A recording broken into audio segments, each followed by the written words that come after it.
Joko te söitkö niitä lihapullia? Joo. Kohta syödä. Kaikki saa syödä. Isi syö vielä. Niitäkin saa. Kohta tätä. Ei tarvitse koko ajan.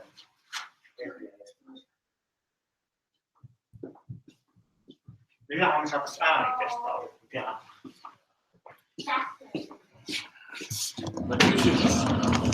Onko siinä jotakin äänenlähdettä? No ei minkään näköistä muuta kuin defaultti mikki. Ihan vaan joku video. Että tässä tilassa kyllä siis ton ääni pitäisi kuulua tuolta kajarista. Joo. Ja jos on ihan mikä tahansa video. Niin... Ja mähän puhun tästä, niin toi kuuluu tonne lähetykseen tuo ääni. Ja. Sen mä uskon kyllä, koska toihan kertoo koko ajan. Koko ajan. Ja kyllä se tuoltakin itse asiassa kuului, niin kun sulin vaan, ettei ole feedbackia. Joo. Nyt kokeillaan joku videopätkä. Joo. Onko tuolta sitten?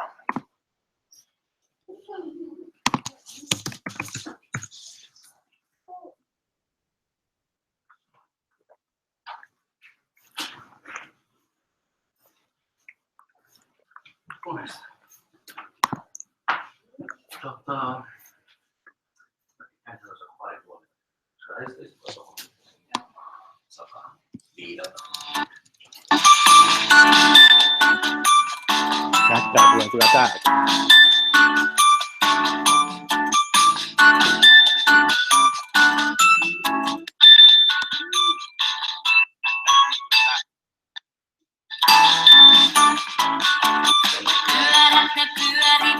Teemaan sopiva laulu.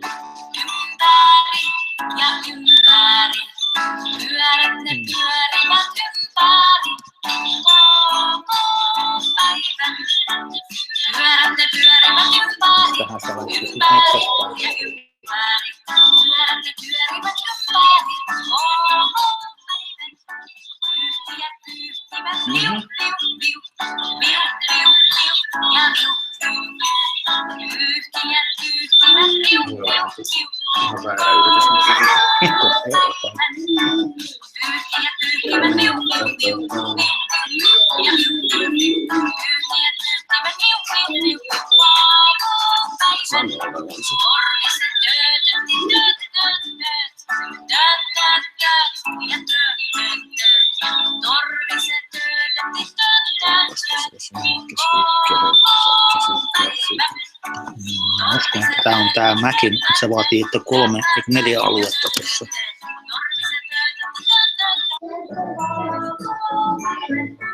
Ei mikään turha testi.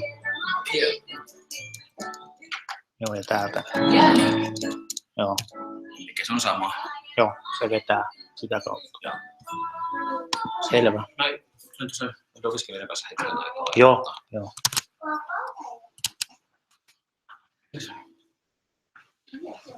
Hyvin päin mun mielestä.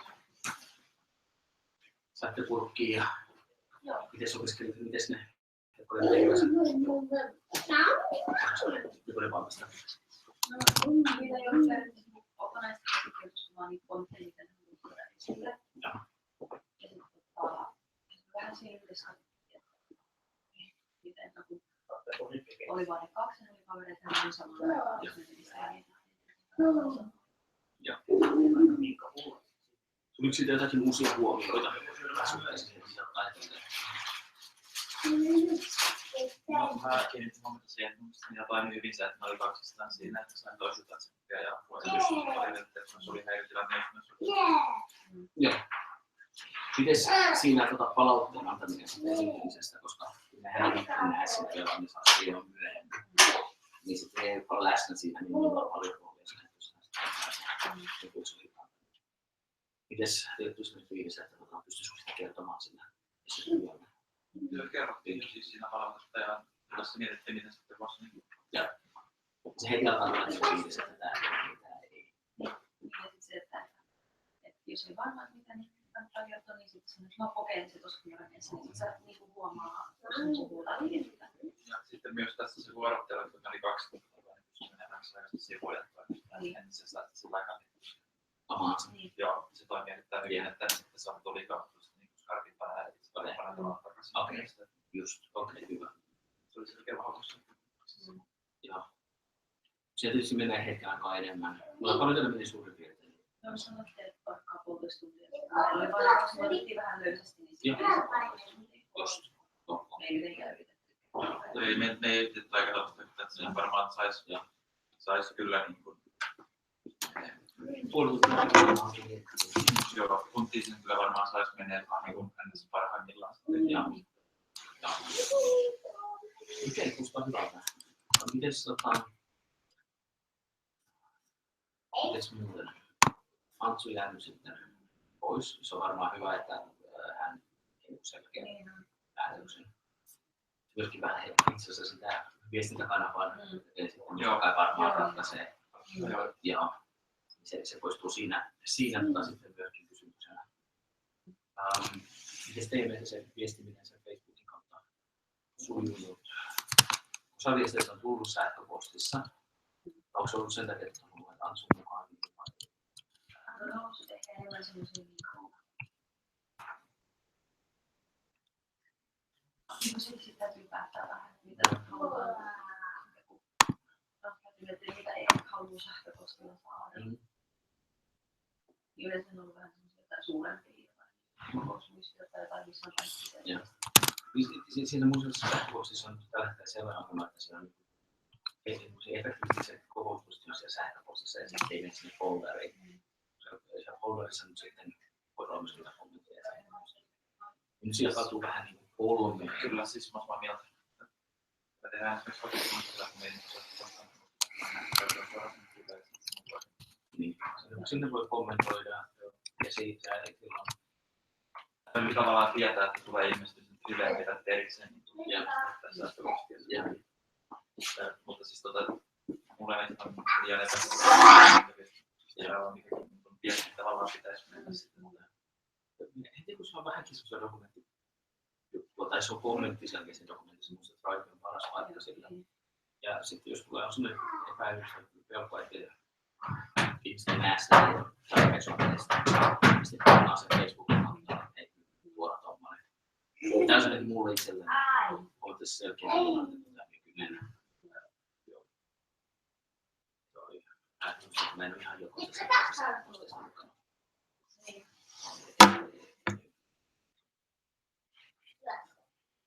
Mutta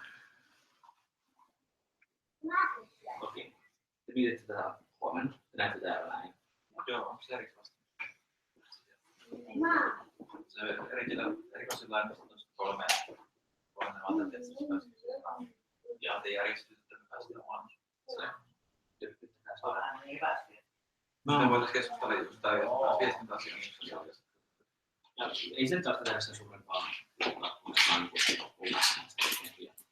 Eihän se nytkään siis varsinaisesti epäselvästi vaan. Tällä hetkellä niin kuin on 3, niin on suurempi yksittäisellä paikassa.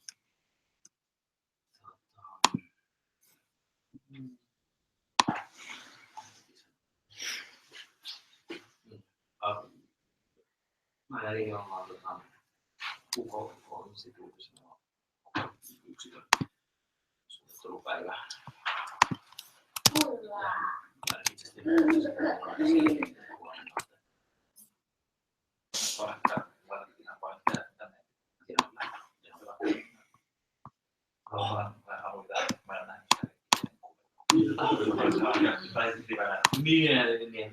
aikaa käyttää, mitä jättää.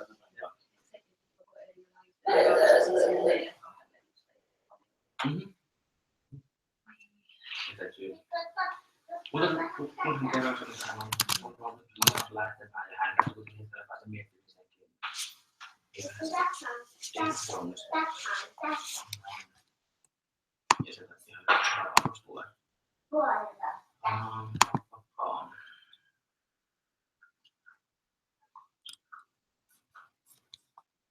olisi kyllä tietysti ihan hyvä.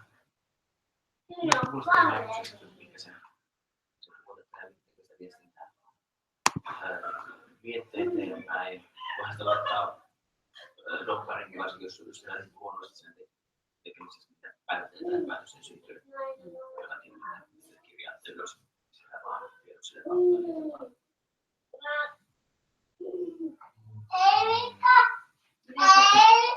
Jos on Niin se ryhmässä se. kaksikin tällä hetkellä, jos on lehtoja, on haluaa tehdä näin. Mutta ei teille ei sähköpostiin tullut viestiä. Sähköpostiin on ollut se sun aseella. Joo.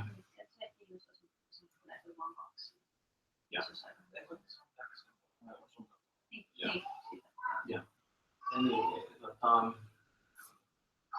Sä olit siellä, mitä opiskelijoille vähän kertomassa, että ikolaisia mahdollisuuksia.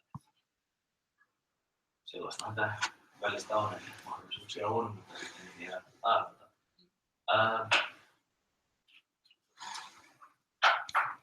Olisiko se järkevää, että tähtäisi 16 vuodesta, jolloin on se yksi tapahtuma Y-kampuksen. Joo, olisi näin. Joo. Ja siis sehän nyt on se tunnin tai se lueton ehkä enemmän olla. Niin silloin olisi jotakin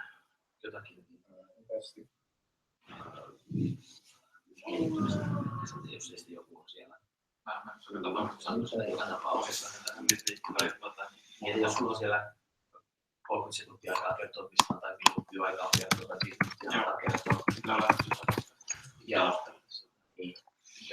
Ja voi tosissaan olla suoraan. Pisikö ne opiskelijoiden nimiä, jotka on siellä järjestelmässä? No, ei taisi olla, mutta se lauhaan on.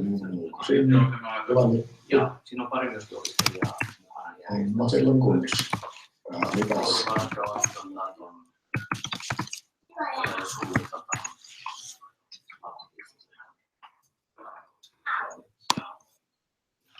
Käytännössä. Kikusavaisuuden. Siinä pitää esitelmävästi pitää muistaa, että siellä on kuitenkin, mitä lukkaattelin sitä, niin siellä on kuitenkin lisätyöhakijoita ja nämä selvityskirjoista, mikä meidän ykkösporukka. Jos ei mitään muuta, niin sitten riittää just jotakin A4 tai A5 kokoisia flyereita täältä ja vie niitä sinne, että tässä on vakaa matkaa. Tämän tyyppistä, niin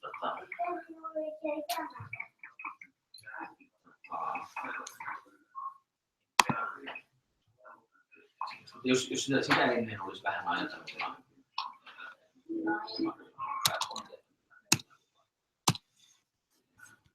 jos on sitä opintopistettä, ei voi silloin vielä vaan luvata, koska sen ei ole ihan sovittu.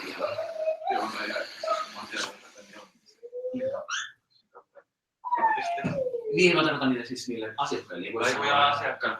Niin joo, ja ette meinaa, että ne osallistunnit saa. Niin. Joo. Niin, että kun ne tekee CV, jos ei pysty sanomaan opintopisteitä, vielä nyt ihan loppuun. Käytännössä varmaan tulee olemaan sen verran semmoinen, että esimerkiksi Leena tulee käymään se teidän homman läpi, silloin itsellä saisi tämmöisen.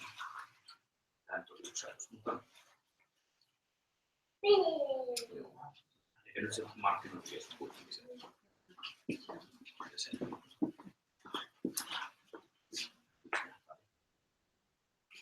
Se vaan miettii, kuinka monta meitä on vai meidän resurssit on rajalliset kuitenkin.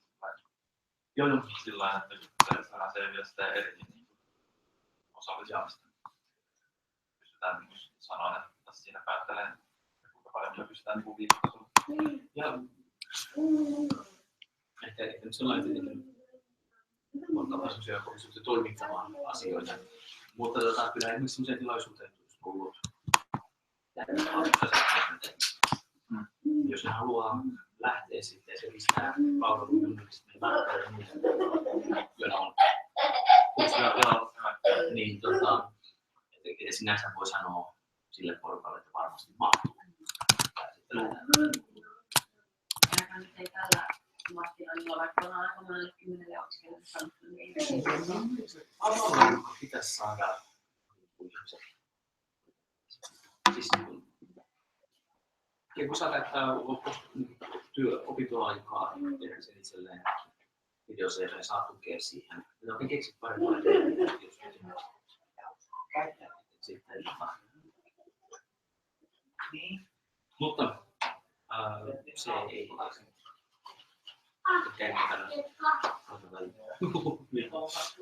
opiskelijoiden aktiivisuudesta yleisesti ottaen stressaan. Joo. Siis itsellä oli vaan se, että olisi ihan kiva vielä ehkä jo entistä uudestaan, mutta jos olette täällä näin joku kerta, se on kuitenkin sitten ensi viikon torstaina. Perjantaina tai alkuviikossa.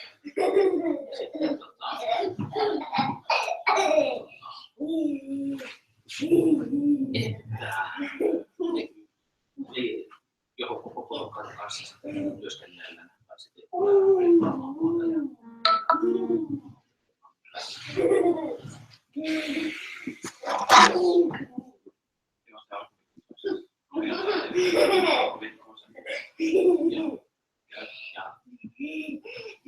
me tosissaan tehdään koko porukkaan näin vastaan kestä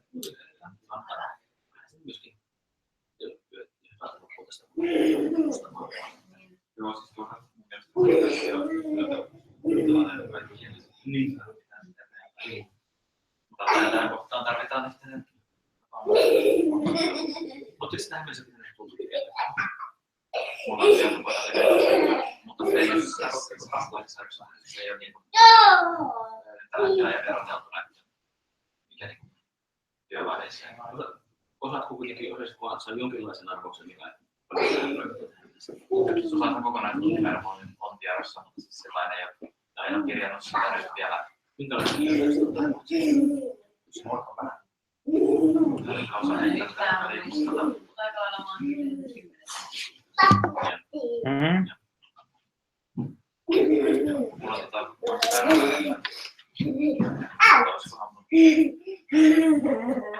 Mulla koko tuntimäärä. Odothan nyt vähän aikaa.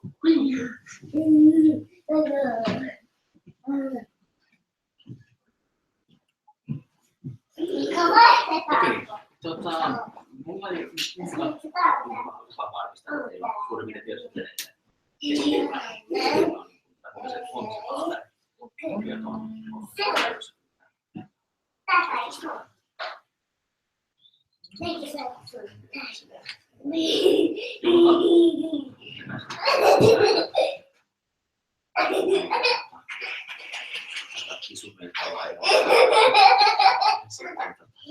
Hei.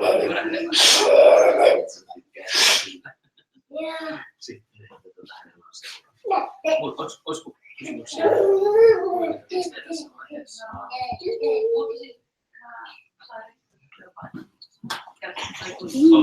Jos saatte, voi tunnistua saman tien sitten mahdollisimman paremmin. Ja jos jotakin kokeilla saman tien. Hei, oikeasti. Jos ei tarvitse. Mitä sulla on? Siellä oli jotain. Kaikki opiskelijat saivat parata. Ei olisi kertonut. Mä kysyn aika nopeasti, että ei kuitenkaan, että se ei välttämättä paranna edes teidän tilannetta. Ei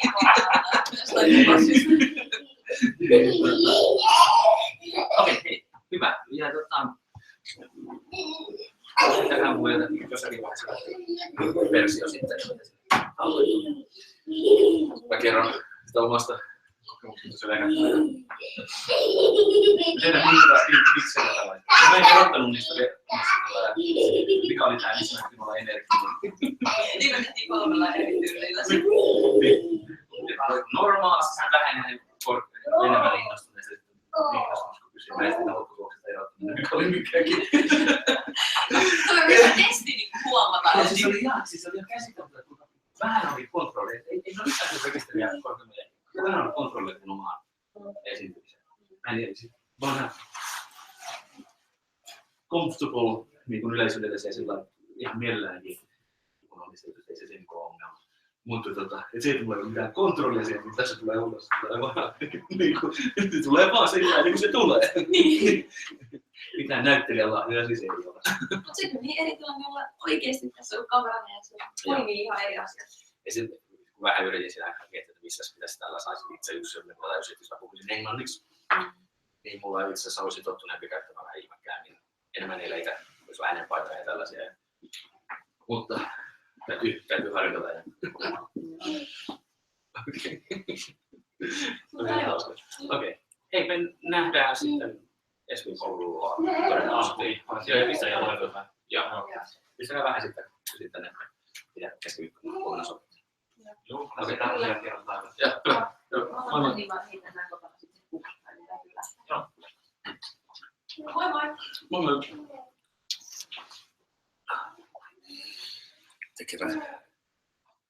Pyörittävät video-CV-klinikkaa yliopiskelijoille.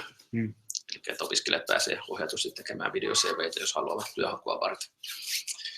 Ja, vielä ne, jotka tulee sitten tekemään noiden kanssa, niin saa opintopisteitäkin siitä. Ja vielä muutamat ryhmät saisi tehdä sitä niin tunneilla. Arvas, mikä on ainoa ongelma. Edes tähän diiliin ei opiskelijat tartu. Se on 60, joka sanoi tällä, niin 2 lähti tekemään. No joo. Se on välistä tämä. Niin, mikä muu tämäkään on vaikka tolle Janille, kun just tuommoinen online video CV. Tämä on just sitä, että sen takia mä niin tätä teen, että niin kehittäjille saadaan näkyvyyttä ja sitä, että ne voi mainostaa omaa osaamista. Ja me on yksi tietojen käsittelijäryhmä, jota yrittäjyysopintoja tekee. Saara kävi niille mainostamassa mainosta, kukaan ei lähtenyt tekemään itselleen. Välistä. En mä tiedä, mä olin itsekin kyllä ihan käsittämättömän passiivinen opiskelija, ei siinä mitään. Mä ehkä sitä ei siinä vaiheessa niin mietin, mutta siinä tulee, kun pitäisi niin saada nimeä tuossa kehittäjäpolkassa ja muussa, niin kyllä sitten paniikki. Ja se laitetaan näkyvää jossain. Ai, tää firma haluaisi mun GitHubin. Niin, tunnuksen. Katsotaan, mitä sä oot tehnyt.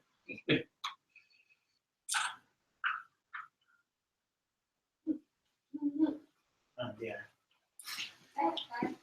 Mä oikeastaan jos on kahvia ja tulee. Joo.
Vähän äänitestiä tähän, että jos joku siellä sattumalta on kuulolla, if you happen to be there, this is a voice test.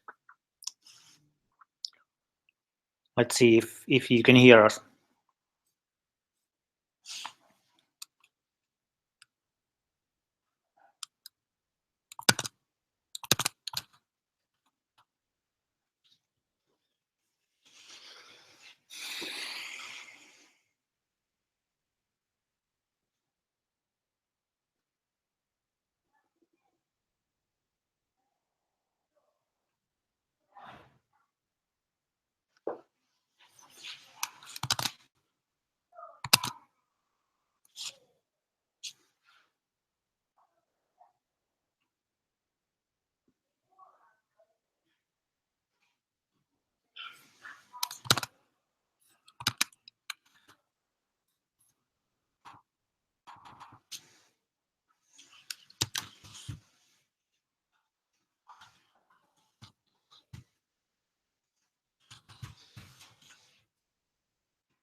No,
Pitäisikö mun?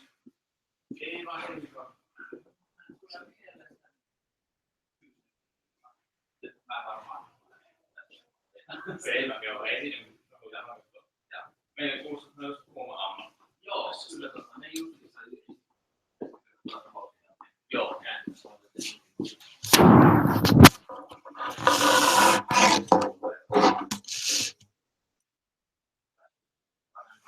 Joo, täällä meillä on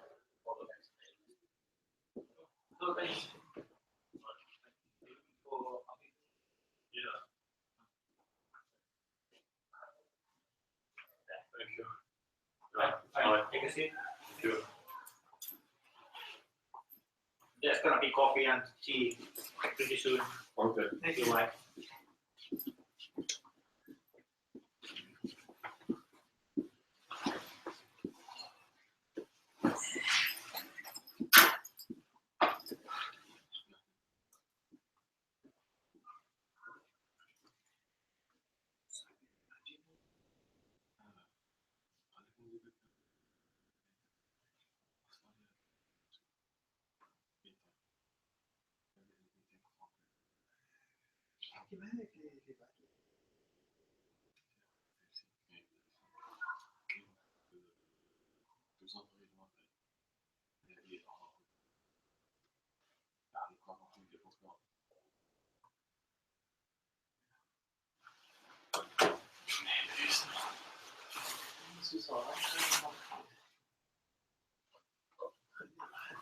En die Jiffy.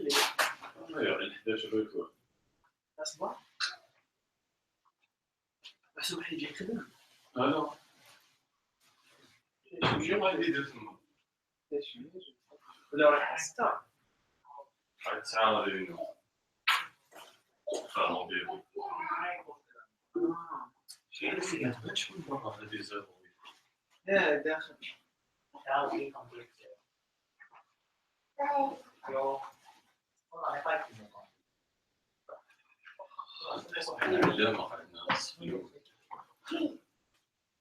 Anna siis Miikolle kanssa, Mikko haluaa.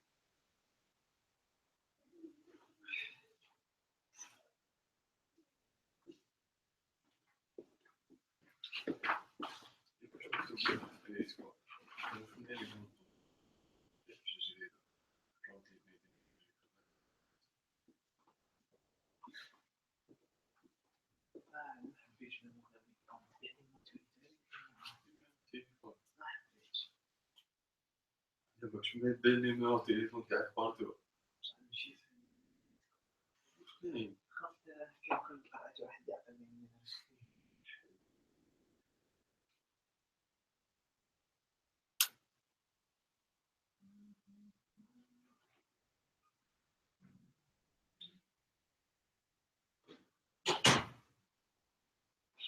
بشكل connecté. En plus, je vais me parler à ce moment plus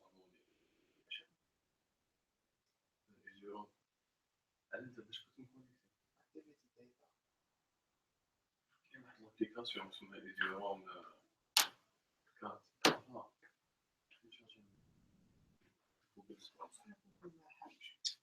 Vedätte se tuo. Joo, me äsken otettiin sieltä Kuopiosta. Ja mä laitan tuosta vaan sitten streamin päälle.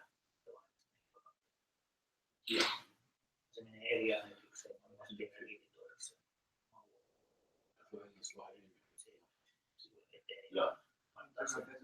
Ja kehittäjä profiilit näkyy. Tehdä semmoiset valmiit pätkiä. Ne menee kaikki äänitykset menee oletuksena piiloon. Ja ei mene suoraan. Just. Saa siis. Haluatko sanoa tuohon alkuun? Kyllä mä voisin.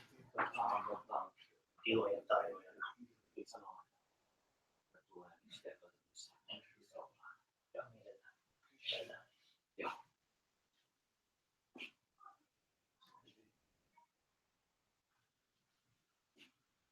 TT-yhtiö tuossa innostui jo, että ne halusi kanssa sinne tiloihinsa. Se on, mä huomasin, että se oli oikein hyvä. Siinä keksitään siinä joku erikoisteema nyt sitten. Se ei normaali.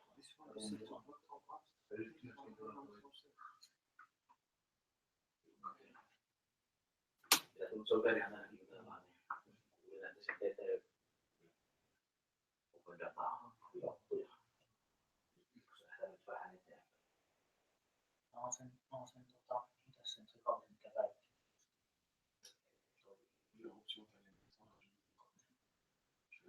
Puhtaana. Sen kanssa mä oon puhuvastellut. Mä olen käynyt puhumassa siellä niitä jossain puhussa. Ja sitä kyseli. Siitä se oikeastaan lähtikin se TT.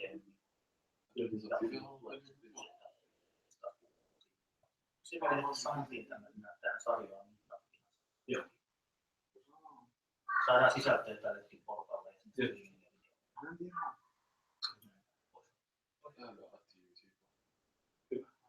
Voi olla, että alkuun joutuu vähän pienellä porukalla vetämään. Yliaampi saadaan vaan tätä huumaa. Joo, ihan juhlan paikka.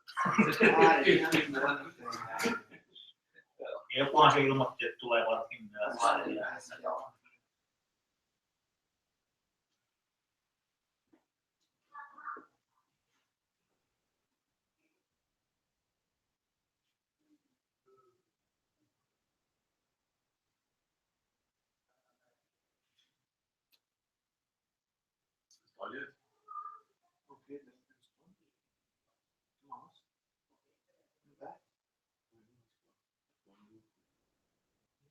State just disconnected.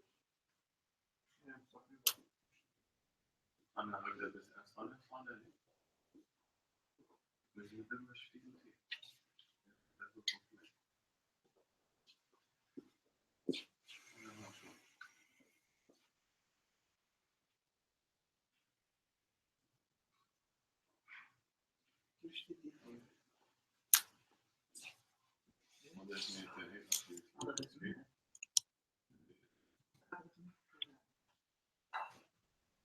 Okej, att student relativt till det.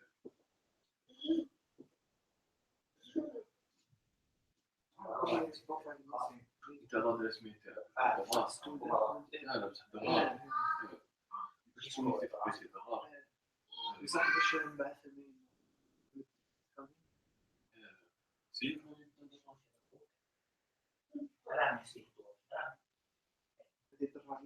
On siellä siskon kanssa.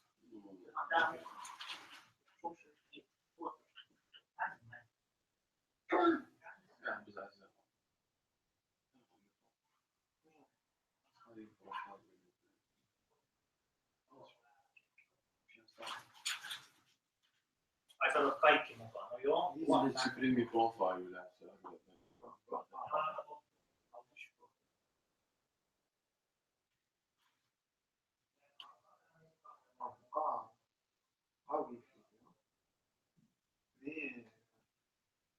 If you're wrong.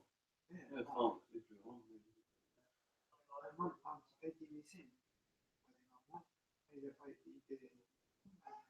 On se on garder.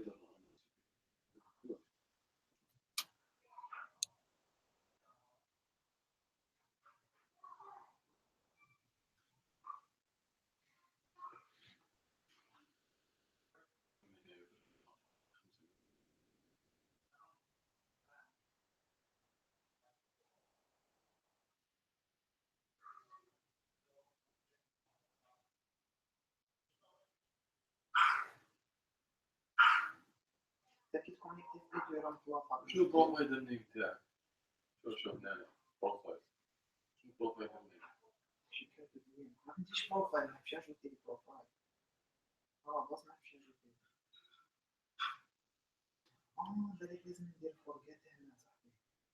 لا سيرمون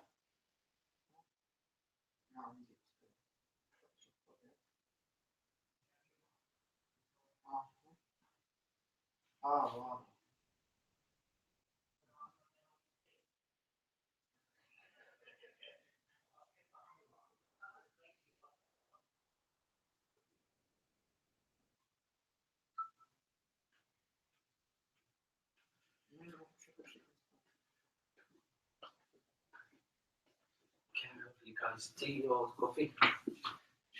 Some coffee. Thank you. Thank you.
Ja onhan tuo niin kohtuullinen pakkanen, että en tiedä, olisiko joku semmoinen. Sekin. Katsotaan tulee onlineista.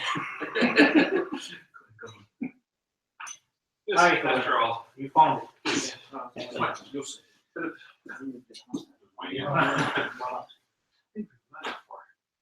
Did you know?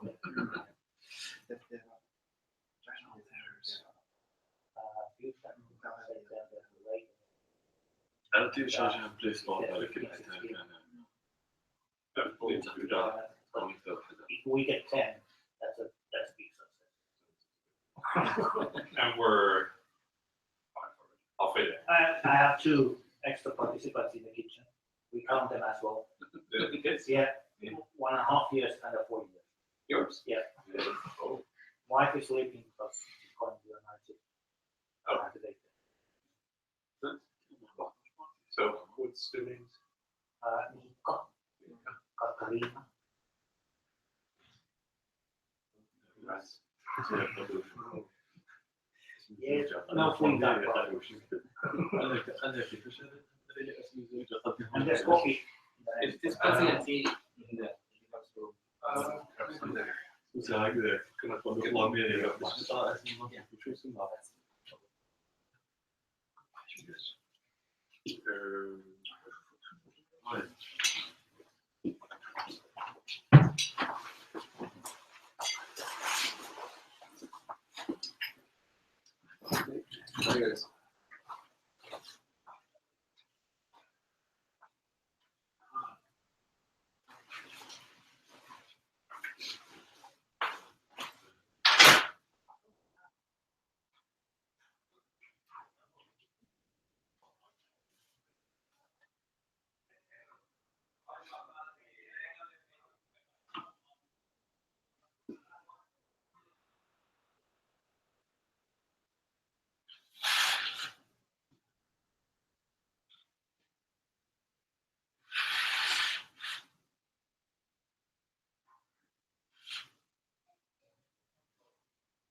All right, let's start pretty soon.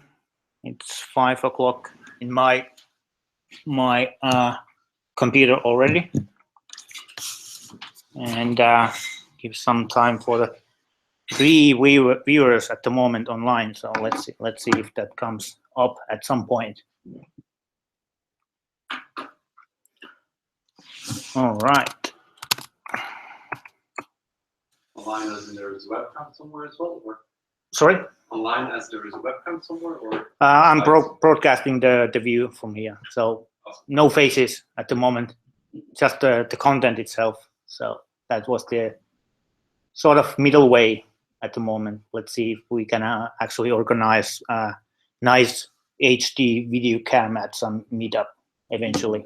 But let's start with a lean startup way, getting it done the lean way. And I'm gonna occasionally check that everything seems to be fine. All right. Welcome, and welcome to the APIOps Tampere Meetup Network meetup. We've had already meetups in the past years, and now this is the Reboot. And before, please to join us. Reason for the reboot is that previously I was doing this as on my free time, and now I'm doing it as part of my job. I work in the company called Apinf Oy, and I'm there as a, let's say, it says here that I'm APIOps Tampere organizer. Yes, that's me basically, and the network organizer. But I work there as a business and community developer. And I have my colleague with me as well here, Philip, and he might say a few words in a moment. And before we go into the actual program itself, this time we had a chance to visit University of Applied Sciences here in Tampere and this Flowworks space. And we have the host here, if you want to say a few words. Yeah, sure. Now. Yeah, now. Should I come there? Please do come here so we get the voice. Yeah, sure. Hello, everyone. My name is Jussi Hannunen. I'm the project coach here at Flowworks Living Lab.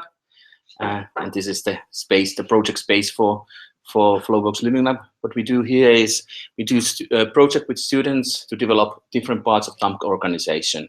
So there's a lot of development needs in a big organization like a university.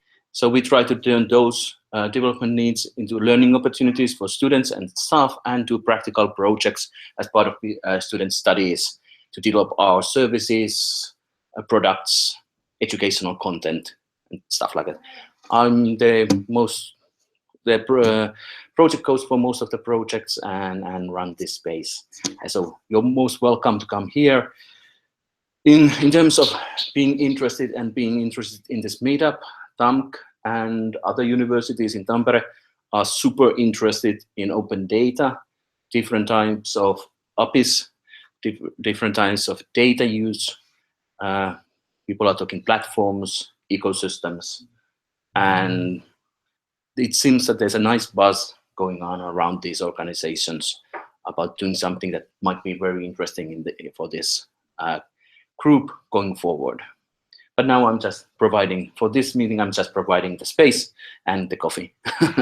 So, and welcome to all of you.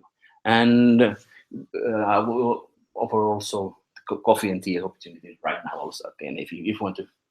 Yeah, sure. All right. Cool, thanks. We might be visiting TAMK someday soon also in the future meetups, let's see. And by the way, all of these meetups, the recordings are gonna be in YouTube live at the moment, and also as recordings with a little post editing, so getting rid of all the hassle and everything else, and putting all the slides in there and everything like that.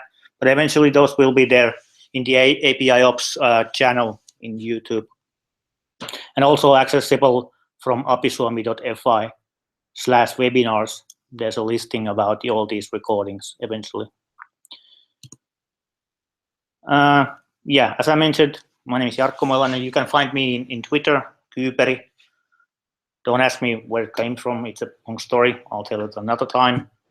I have a passion for APIs. I've been working with API economy, API development, value chains for the past 3 years. And beginning of this month, I started in a company for doing it full time. So I'm working with my passion now, which is awesome. I'm so thrilled about it, about the opportunity now. And sorry about my lousy pronunciation, but I'm having this fixing of my teeth, and I have braces and everything, and wires going around my mouth, so it's occasionally a bit difficult to pronounce every word.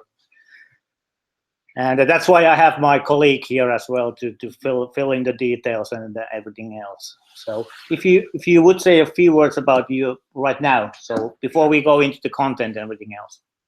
Yes. So yeah, thanks for having me. Thanks for coming all. My name is Philip, colleague of Jarno. Yeah, cool. Sorry. And we're working for a company called APIOps. Now, when you actually take a big leap forward, you've seen like a cute little guy walking around here, and it's like awesome. And in a way that this, I know it sounds cheesy, but like kids are cool, and we're building tools and services that actually, you know, make the future for them better. And one of those things that we try and do is like, hey, there are so many opportunities in the digital world out there that are going to provide better services for them. And we want to help those companies get there faster. So the idea that we had is just like, hey, this whole API thing, it's really important. It's getting really big, but a lot of companies struggle with it.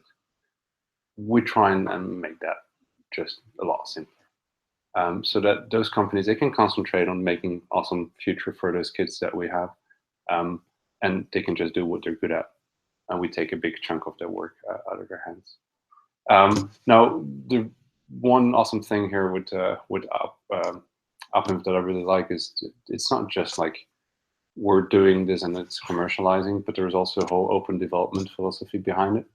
I don't know if you want to talk about that later on. So it's not just only a commercial company out there to make money. We want to do it in style. And in style means it's open source, and we're very open to how we get there. So there is a lot of positives to this company that has been surprising me a lot. Like how is it even possible to build a company that way? So it's been a journey for us so far, and we hope that with APIOps becoming more and more important as well, we can help more companies, more people, more developers on that journey as well. So that's from my side. Maybe I can fill in some more gaps later, whenever you want. Yeah. We'll have occasional spots for having discussions and everything. Exactly. Yeah. All right. I think every time, whatever you want, if you want to ask something, just ask, and we'll discuss. Right. So it's nothing formal, nothing strict. It's the way we want it, the community, how we want to do it. So it's open for discussions, open for format changes and everything else. So let's see where it goes. Yes. All right. Thanks. So about the bigger picture, what is this API ops? You might know the word DevOps. So it's a development and operations. It's about making the development smooth in application and service development. So I took the word dev away and I put the API. So API ops. It's about combining the API development, API value chains, and the automation that is related to operations normally. So it's actually I'm borrowing the word ops from the DevOps itself and expanding it or making it more API economy related. But when you look at the picture, you always see that we are not only focusing on the technical side of the API economy itself. That's the APIOps. But then there's the APItalist, which is, well, capitalist. So APItalist is a role in which a person actually knows where to get money, how to monetize the APIs, what's the cost structure, does it make any sense to actually build it, and how do you actually can utilize it and make it developer friendly and everything else. So it's a combination of these two roles, APItalist and APIOps. So it's not a title of anyone in the companies or anything. It's a role that can change over time, and you can be APIOps one day, and then you eventually can become a APItalist or vice versa. So it's a role, and I say that it's a Batman and Robin of API economy. So you can't. They don't prosper separately. They need each other. They have to be together. So one knows how to actually reasoning why we are doing APIs, and the other one knows how to actually make it fast, deliver value fast, and make them developer friendly and everything like that. So it's a combination. That's the bigger picture that I'm framing here all the time. Then I tried to capture what is exactly APIOps in 1 or 2 sentences, and I came up with this kind of description about it. APIOps is about building standardized API value chain automation with the community for the community. The latter part is our addition because of our requirement to be open and work with the communities, because that's what we like, and that's where we actually get most of the values in the long run. So keeping everything inside company might give you quick profit, but it doesn't give you the longevity and continuity and everything else. And all the bigger values comes when you're working with the community. So that's why, with the community and for the community. But standardized API value chain automation. So getting it automized and making it with the standardized components, and building necessary glue between the components and make it fluent and easy to develop and easy to maintain. That's the goal. It contains a lot of components that you actually need to when you're running APIs in the hub, when you're developing those, and when you're actually eventually retiring APIs and everything else. So it's a life cycle that you have to take into account, and there's a lot to do now. There are some companies building rather complex packages which contains a lot of these elements, but it's not nearly yet there. There's a lot of things to do and a lot of gaps to fill. And we prefer to fill those gaps with open source tools. Come on, please come in. Those of you who are from Tampere, be proud. APIOps was born here. We did it. We did it already in 2015 when we initially coined the term and in public and started talking about it. It was something a bit different in the beginning, but after a year it found its form and actually what it actually is. And today we're having the 7th meetup here in Tampere. And you can always, as you probably know, hey, kids, go to another room. Toiseen huoneeseen. You can always follow the meetups in the address that you probably know already, meetup.com/APIOps Tampere. And we are also ramping up the Helsinki meetups. And there's a plan that in March we will have the first meetup there. And they have a meetup site as well for that. But let's see. I'm probably gonna be there in Helsinki in the beginning as well to actually help them get started. And but eventually there will be a APIOps network manager or community person in Helsinki as well. And we hope to see more of these locations eventually to merge. Today's agenda. Unfortunately, one of the presenters had to go to Helsinki tonight. So the AI guy, ultimate.ai, is not coming here, but they were pretty sorry that they can't come, but they promised that they will be here at the next event anyway. So it's a small company, and their CEO got ill, and the presenter had to go to Helsinki to fill in the gap, business reasons. So I understand it completely, but it's a pity that we can't hear it today because it fits in the overall agenda pretty well. So AI and the API bots-based operations and so on. But anyway, we have Jani Karhunen, which will be presenting us about the APIs-based virtual assistant, which he has built for their company, and which is saving them a lot of time every week. So it's a cost-effective way to do stuff, and we'll hear the concept and how he did it and what's the actual values of it. He will be presenting from Kuopio. So he's online, and we'll open up YouTube view for his presentation. And after that, I'll tell you a few ideas that I have related to API bots. So what if we have a bots-based API management solution, some kind of? Would it make any sense? And what kind of operations we actually could do with it, instead of going to the web browser every time we need to do something with the API management. Let's see. That's a test that I have, a concept test that I have, and then about the next meetups, and that's basically what we have today.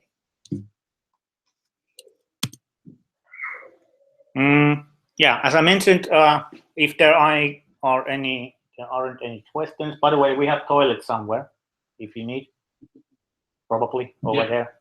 Just next door. All right, there, and more coffee and tea if you like at some point. We will have some breaks when we set up everything and return to the stream and everything. So we'll have opportunities to have a chat and everything else.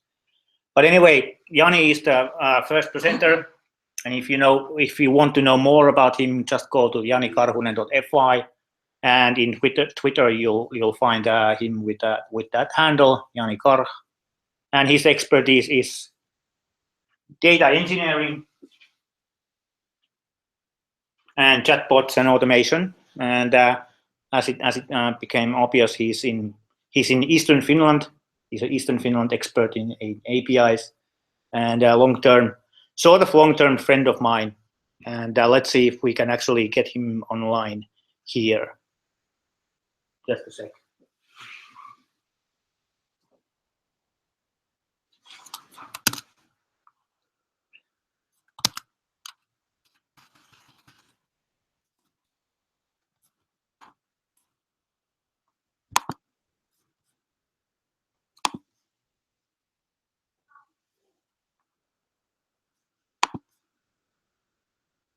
This is your chance to get the coffee and so on, or have a discussion. Sure.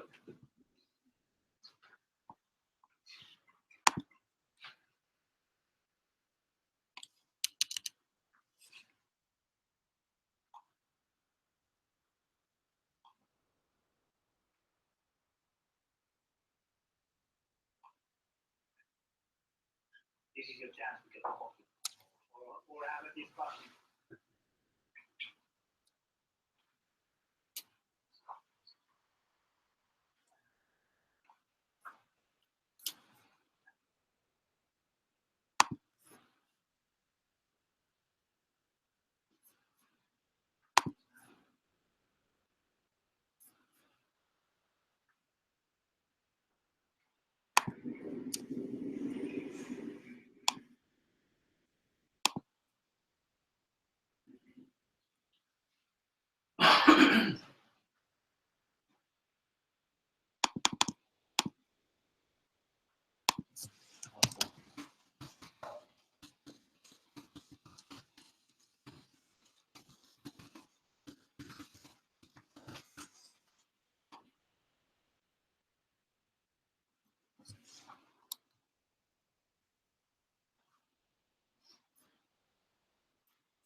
This is a perfect moment, by the way, Philip, to fill in.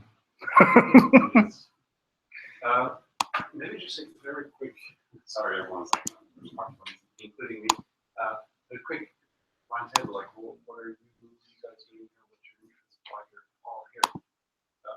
And so on my right side. Okay, I'm Tim Paul. I will be starting next Monday.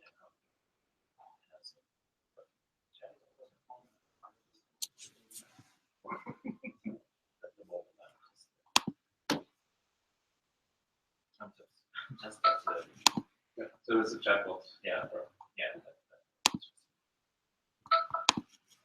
Hello, I'm Julian. I'm from Finland here.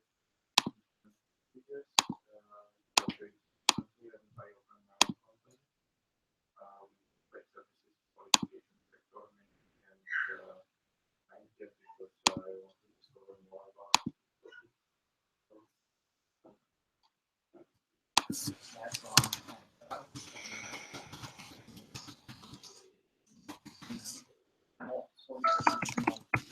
More about Chatbots. Hello everyone, my name is Happen. I'm studying data science at the University of Tampere, master degree. I have some background in natural language processing, AI, and I want, so it's related with chatbots and stuff. I wanted to know. Cool. I'm Luka Kantanen. I'm going to start to know work with content develop some APIOps work, and I just joined this group yesterday and think maybe get some ideas. Last but not least, yeah, I'm Jarkko. I just started in Tampere. Enterprise software development. Yeah, I'm quite interested in AI and also chatbots.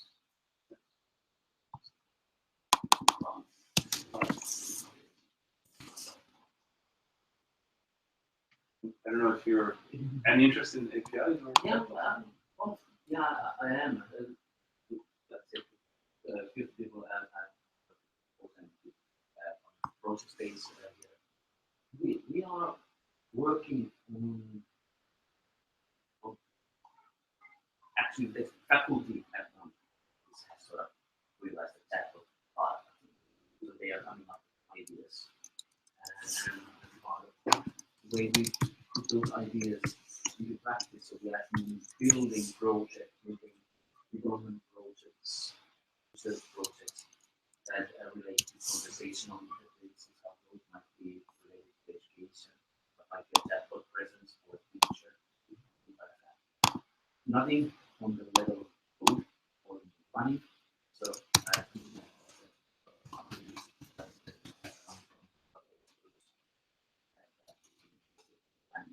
if anyone knows you guys are working on chatbots or if you want to be required or That's actually a good question. Is there anyone like completely working with chatbots AI at the moment?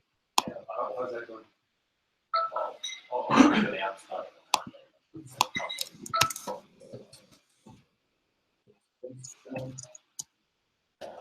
on Slides. Change slides a bit. Jarkko, if you hear me, please send a message on Twitter or something so I can be sure that you hear me.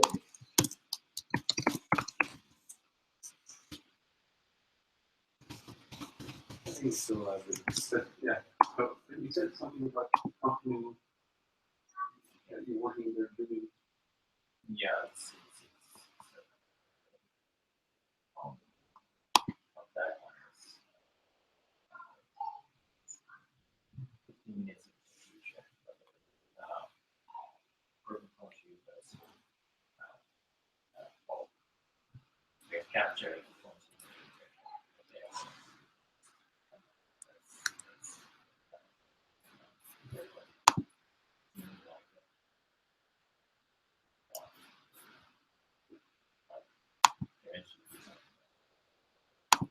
Okay. All right, now we have so Jani. you can hear me. Excellent. So, chatbots as a team assistant. I'm going to tell you a story about how one chatbot came to be. And just to be sure that we are talking about the same thing, that what the chatbot is and what is not, a few key concepts. But first, of course, a few words about me. So I've been in business for quite many years. I've done quite a bit different roles during those years. At the moment, I identify myself most with the titles like data engineer, API developer, DBA, project manager, that sort of things. Doing basically two jobs at the moment. Their job and part-time entrepreneur through my own business. Focusing mainly on consulting and subcontracting for data engineering jobs and also chatbots. Tailor-made solutions in that area. But about user interfaces to information systems in general, there are different kinds of user interfaces. Of course, everybody knows the graphical user interface, the most used nowadays, I believe. Of course, email is one interface which works both ways. SMS, and at least all the developers know quite well nowadays. Also, the command line or terminal, which is, of course, almost totally text-based interface. And there's an idea, chatbot for terminal. Why not? And there's, of course, speech option, which can be in two different ways. From text to speech, which can basically be an audiobook, easiest form, or speech to text. So you can, for example, dictate text and machine interprets it as a text. And focus today is APIs, and that's of course one interface to various systems. And last but not least, there are the newest kid on the block, chatbots. And in this case, as a chatbot, I mean text-based interface. So there's of course the speech option available, but today I'm focusing on the text-based chatbots. Okay, so what is a chatbot? In general, chatbot is just like any one of us in a group chat. Kinda, sometimes smaller, sometimes a little less. Basically, it's a robot, automation tool, which performs various tasks given to it by other group members, answering questions, reporting information or alerts from the backend systems. And in the end, stripped down, chatbot is just a server program or a service, technically speaking. It has nothing to do with an AI necessarily. It can utilize AI, but it's not a same thing. And, for example, my chatbot doesn't have anything to do with artificial intelligence at the moment. Let's see what the future holds. So, here's some little example how to communicate with a chatbot in a team chat. I have divided the communication into two groups, which the first one is a simple example about the command-based interface. So you basically give the chatbot easy commands without actual sentences, just keywords, and therefore does how it interprets that text. And of course, the more advanced more demanding alternative is the conversational option, where you can actually discuss with the chatbots. You can be polite if you like. Chatbots like it if you are polite with them. So basically, they are more familiar to interact with. They are pretty much just like kind of a dumb teammate. So you have to dumb down your speech a bit. But anyways, both ways you can get the job done.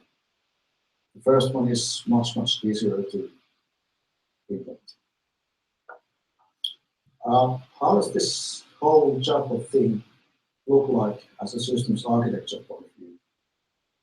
Of course, we need some kind of a chat service, basically. Can be anything, as long as it has some kind of an API which enables the chatbot to interact with the chat service. And then you need, basically, chatbots, various backend systems. And of course, if you have APIs on those, things are a lot easier than without an actual API. But quite simple, as you can see. Nothing fancy here. About my own example, I was interviewed in the TV, a Finnish IT magazine. I believe most of you know the magazine a couple of numbers back. I believe the story is still readable online. It was really fun thing to be able to tell about my own creation and how I use chatbots, or actually used at the time, since I've moved along quite a bit since then. So, what does my Slackbot Sarah do? There are a couple of examples. Nowadays it does a bit more actually, but the basic set it's kind of a DevOps assistant, maybe you could call it that. It relays some information and alerts from the backend systems to a Slack channel. So basically, before that, people were sometimes mandated to go to the backend systems to look for information, read logs, or that sort of things. Yeah, there's some legacy behind that. But nowadays it's far less of that, and all the relevant information can be seen in Slack channel. Of course, it works both ways. So we can command the bot or do some basic application installations to backend systems, maybe do ad hoc database backups or restores even. That actually worked. And when I saw the restore go live for the first time, it was really amazing thing. There's quite a bit moving parts, as everybody knows who has done some backup database restores. Not as easy as it sounds. Then there's some administrative tasks which the bot can do. I can report project estimates and how projects are going, and I can give a report back about the whole project portfolio or from individual projects. I can do time reporting and I can get time reports from the bot. And last but not least, I can do the whole customer invoicing through my bot without unnecessary interaction. I keep the service off, and the bot collects the base information for invoicing, and I then approve the information if it's correct, and approve the invoices to go forward, which go through an API to a company who delivers the actual invoices to banks or in paper form via mail. quite handy. And of course, there are quite many backend systems, and actually in internet too. I can ask various questions, and the bot collects the answer, compares the various sources, and combines something in the bot for me to see. About the backend systems which are connected, without going into any details, there are some bare metal Linux servers and Windows servers also, and some cloud services which have been connected to our bot. So, why we chose Slack? Basically, it was already in use, so it was seen as a fit solution for team discussion. For a remote team, it's an excellent choice, in my opinion. And Slack has an excellent API, one of the best I have seen, and I have seen quite many. And I've also done quite many, and Slack's API is one of the best all time I have seen and used. So it enables chatbots and a lot more, as made a few probably know. So, how to get started? And actually why? Why should you start using bots or even developing your own? It's one way to bring the UI of your app to your users. Let's say your users are already in some team chat. It may be Slack, it might be some other group message platform. So there are some simple text-based tasks which your team members must do during the day. So if they have to jump to another browser window or some desktop application to perform the task, why bother if the same tasks can be done in the group chat? So it's easier for the users. You can start, and actually I propose that you should start in small scale with a very, very simple example and expand as you can see how the first case has been solved and learn from the experience. It doesn't cost much, of course, depending on the APIs which you have to use. And you can see quite fast that is it a viable option for your team or for your business. And it's worth note that chatbots is definitely not a universal solution to everything. For example, applications that use graphics, really, for example, maps, I cannot see how that could be done by a chatbot.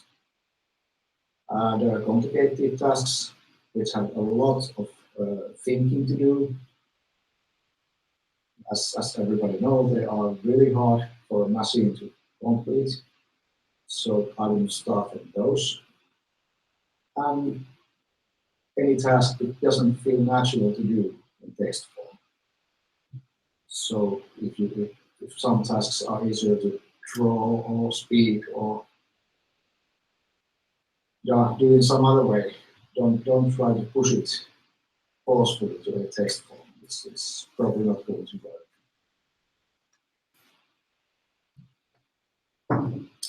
So, what else? Don't try to make one chatbot which solves all the problems. Been there, done that. The more beneficial way is to do one chatbot which focuses on one domain. For example, it could be a project assistant, or it could do invoicing, or it could do DevOps. Don't try to make one bot do everything. It's quite hard to maintain and train new stuff. Complexity is not a good thing in this field either. Of course, when you split concerns, it enables distribution of development. You can use multiple teams, multiple developers. You can outsource things. And specialization, especially if your bot uses natural language, so the conversational option to discuss, it greatly improves the accuracy when the bot has only one domain to focus. So it understands the words much, much better than if you are trying to teach some general language. 21 bots. So basically start small, try things out. There are plenty of ready-made bots, for example, for Slack, which you can try out. Contact me, let's make you a dedicated one, which does exactly what you want. And try things out. Maybe what's work for you, maybe don't, but please do try. They have saved quite many work hours on repetitive tasks in my team and for me personally. So I'm all in for chatbots. So there's a Q&A section here, but since the live stream has some, I'd say it's something like 30 seconds maybe. At the moment, I'm not sure how this would work, so maybe we can get the Q&A in Twitter or something on this evening. So anyways, thanks guys for listening. This was a first live YouTube stream for me. Didn't go probably not quite well as I hoped. I'm sorry for my bad English. I'm trying to learn here. But thanks guys. Anyways, I guess we are going back to the original stream now. Back to you, Jaakko. Thanks.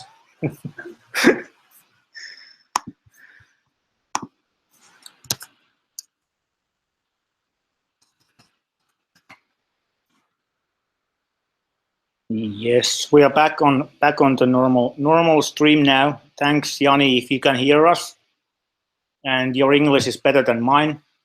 Don't worry about it. And thanks for the presentation. It will be in YouTube after I do some fine tuning and post production on it to add your profile and every information there, and possibly cut out something from the end.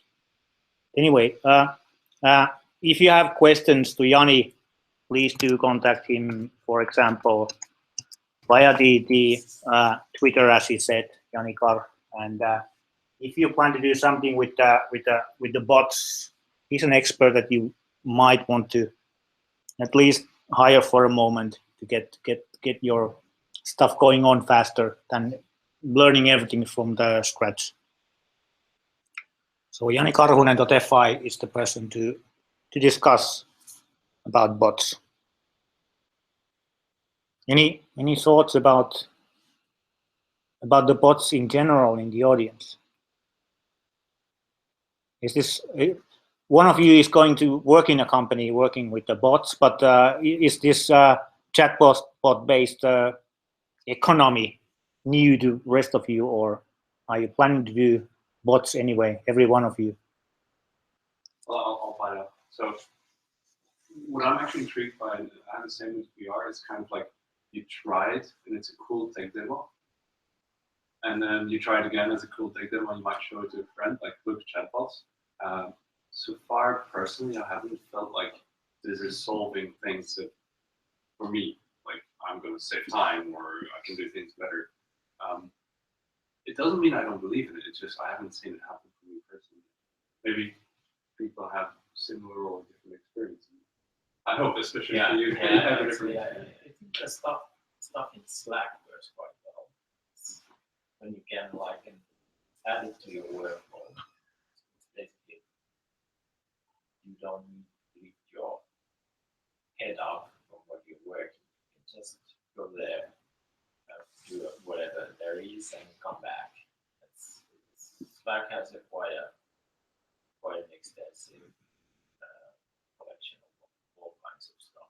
But even there, like I've used the Trello bots in Slack.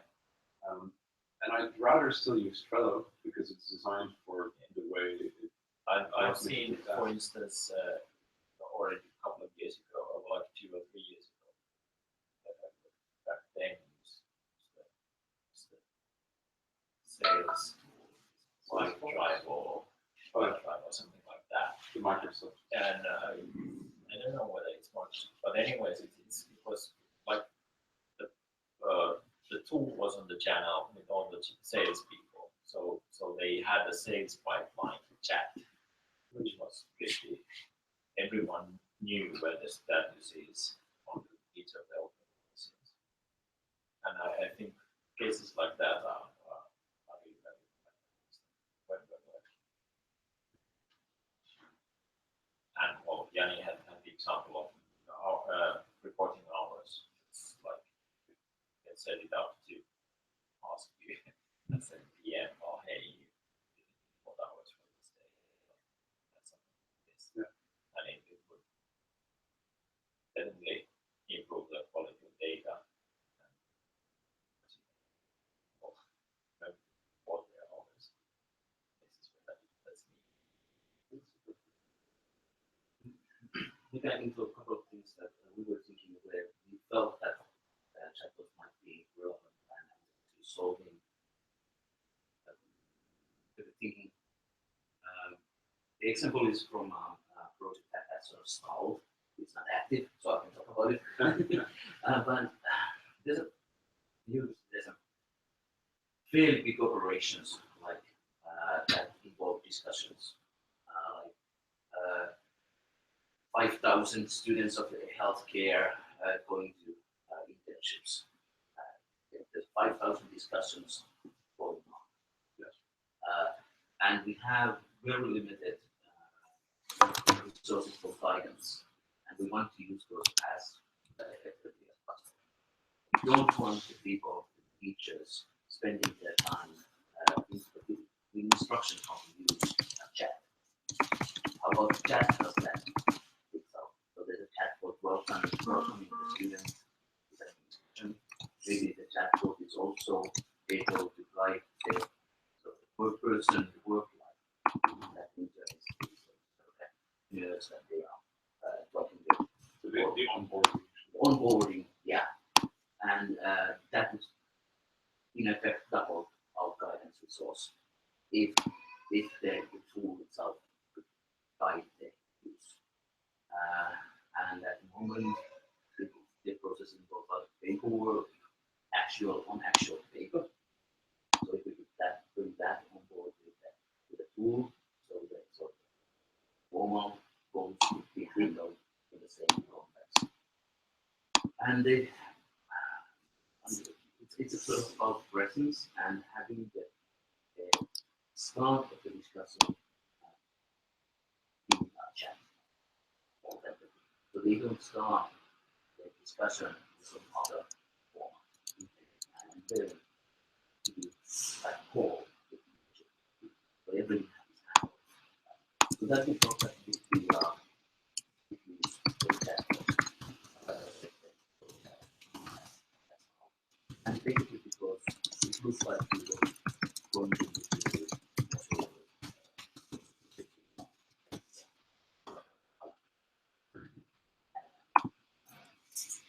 if you don't know how to do something It is Google talking about that. Aiming for like beautiful sometimes.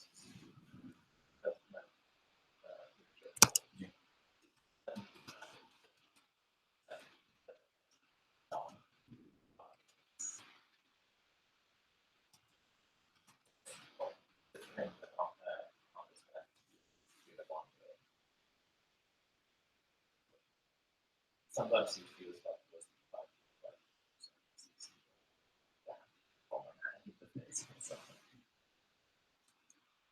but yeah.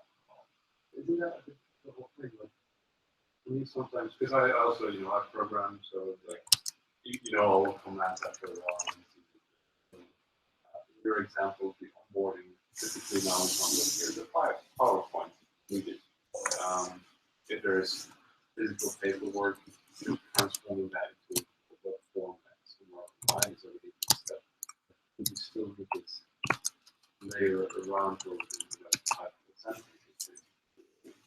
It's a discussion by nature. The end result is a chat discussion where the learner, the working with expert, teacher are chatting.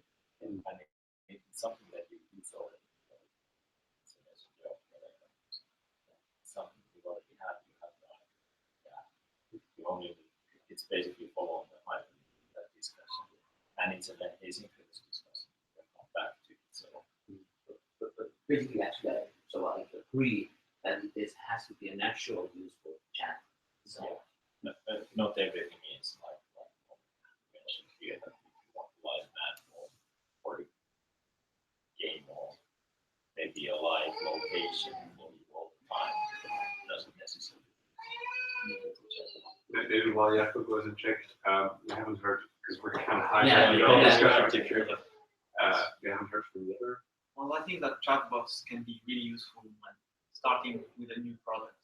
So instead of going through the menus or reading a really complicated help book or something, just type your question and it guides you really smoothly. So it improves the overall user experience. So for beginners, chatbots can be really useful. It's kind of like this pull-driven instead of push. Like you know what you want, so just ask. Instead of like, here is a long list of information. Bam. And you may find what you want or not. That's a fair point. Anyone else? Any opinions? Chatbots yet, but just a word that informs me because I'm working with my colleague. Got two people in the company. He's working out. First time he's updating some design or something, he pushes it on the side. But we haven't been using actual chat. that actually does sound to me natural evolution, or start of natural evolution of chat. Because you have a process that's already generating the events, pushing it into the chat. That seems like natural. So it's kind of like it's the hub, the central hub of communication is the chat. So we're gonna tie in all the other tools in it as much as possible. But isn't like I can imagine that there is a line somewhere where, take the example again of Trello, there is some things that are useful when you do the chat, but then at some point you actually go to the tool. So like the quick and easy things is like, okay, update this status to the other status. Your chatbots you could do, but then adding pictures to it might be something you would have to do too. I agree. So there's no need to redo the interfaces that already exist. Example. I think it's comparable to Western, but like Evernote apps. Sometimes taking a photo is the best way to use it. Sometimes updating the phone is the best thing. But sometimes you want to sit down on a computer, go through all your notes, and have the 4 people in it. I think the best use cases for chatbots are where it is just a part of the service and it just happens to serve some need the best at that point. You might have some other form of realization somewhere else. Or awareness. And the link to the right interface is mostly offer not any AI back comments, you just need the link to the actual place. Yeah. Personally, I'm like super curious because in a way, as again with VR, I see a lot of parallels. Like VR, we had that in the 90s. Like it's going to be the next big thing, and we're only going to do gaming in VR. We had natural language processing, and it wasn't called artificial intelligence, but something else back then. We had it in the 90s as well, like next big thing. So it's kind of interesting for me to see those cycles. Like, okay, it didn't deliver last time, maybe it will this time. And I think chatbot is, well, I think it has a bigger chance of success than what we thought would work in the 90s. We're very curious to see what will come out. compared to 90s, there are services with one users. Exactly. And the computer power. Yeah. So. And the number of people trying out like implemented chatbots in Facebook messengers, like numbers are huge. So people are really searching this space. Yeah, but I agree that people really haven't found them. So it's very comparable with it's just it's a solution for real problems. All right, let's have another brief show and then we can continue. Okay, so we need to find a way actually to include all of these discussions to the screen. Now it's not going there, so microphone solution in the future. I'll take a note about that. Because Yanni would have loved to hear all the discussion. But anyway, let's go on and let's see. All right, the other topic I mentioned is the API bots. Let's see how deep I actually go and how wrong I am. So you can actually say that, don't do that. No, it's not gonna work. But again, this is just me tossing ideas towards one of the topics, and at least I have a domain that I work on. It's just APIs and management related to that, not a general overall bot that gives you the questions for the answer, which is 42. So I'm not creating the universal solution for. But let's see a few items that I actually wrote down. And therefore, practically, you want to have the discussion during the presentation, or actually? Well, there's only 2 or 3 slides, so basically we can have afterwards. All right. Yeah. First of all, about the API management in general. Yeah. Well, the service that we are actually building now is accessible through apinf.io, and the team behind it is apinf.org, and it's open source completely. And now it's supporting REST API management, but we're about to get the MQTT support in there, so it's real-time APIs included.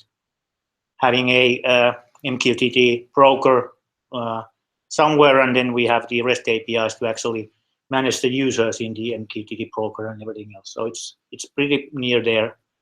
And for example, HSL is one of the clients that we have been building it together with, and there are plenty of other customers now actually waiting for the feature to be there, because the real-time APIs are now really coming really strong. And the development is based on these ideas of developer and API manager journey. So the journey is the road when you actually know something about API management, and then you eventually might become customer to some of the API management solutions. You have something in mind? Yeah, just because I couldn't help but see that someone was looking up what MQTT means. All right. You want to explain that? I give it a short. Go ahead. Yeah. So basically, MQTT, we all know Internet of Things. Yes, this other big thing that will happen actually is happening already nowadays. I think it's about 20 billion connected devices by 2020. Probably a huge amount in not too many years. MQTT is similar to REST as it's an API, so it's how you communicate between 2 interfaces. But the main advantages of MQTT is that it's super lightweight, where REST actually has a lot of overhead and HTTP. You have a small package with encapsulation. Encapsulation is one becomes a big package. MQTT stays very small and nimble, which allows it to go fast, real time, but also allows the devices to not consume too much energy as well. So you could have, whatever is in your shoe doesn't need a big battery because it's using MQTT as compared to REST application. I hope that kind of makes sense. I'm not a tech guy, so this is also me trying to translate tech into not tech. But it's something that a lot of it's getting a lot of traction and will enable a lot more applications in the short future. Super exciting. Check it out. Yeah, and normally the difference to REST APIs is that MQTT enables you to push stuff. Right. Yeah, it's just constant stream basically. Yeah. Well, anyway, all right. So journey is based. So we actually think through the clients, which might be normally API managers or then the API consumers as the developers. So we are building now or finalizing the developer journey now that we actually can identify the key elements of the journey that actually developers do. And then when we know the key points and turning points, then we can focus on those and how to make it most easy and most attractive for the developers as well as for the API managers. And the code for the platform is in GitHub, github.com/appinf/platform, and all the other components in separate repositories as well. But anyway, if you want to try it, the latest version is always in the appinf.io and it's free. Go ahead, poke it around, see what it is, and if you see some bugs or you want some kind of features, then go to GitHub and just put an issue. Anyway, API management, you probably know what it is. You have APIs and you want to have some kind of control who's going to access those APIs, and are there some limitations for the access?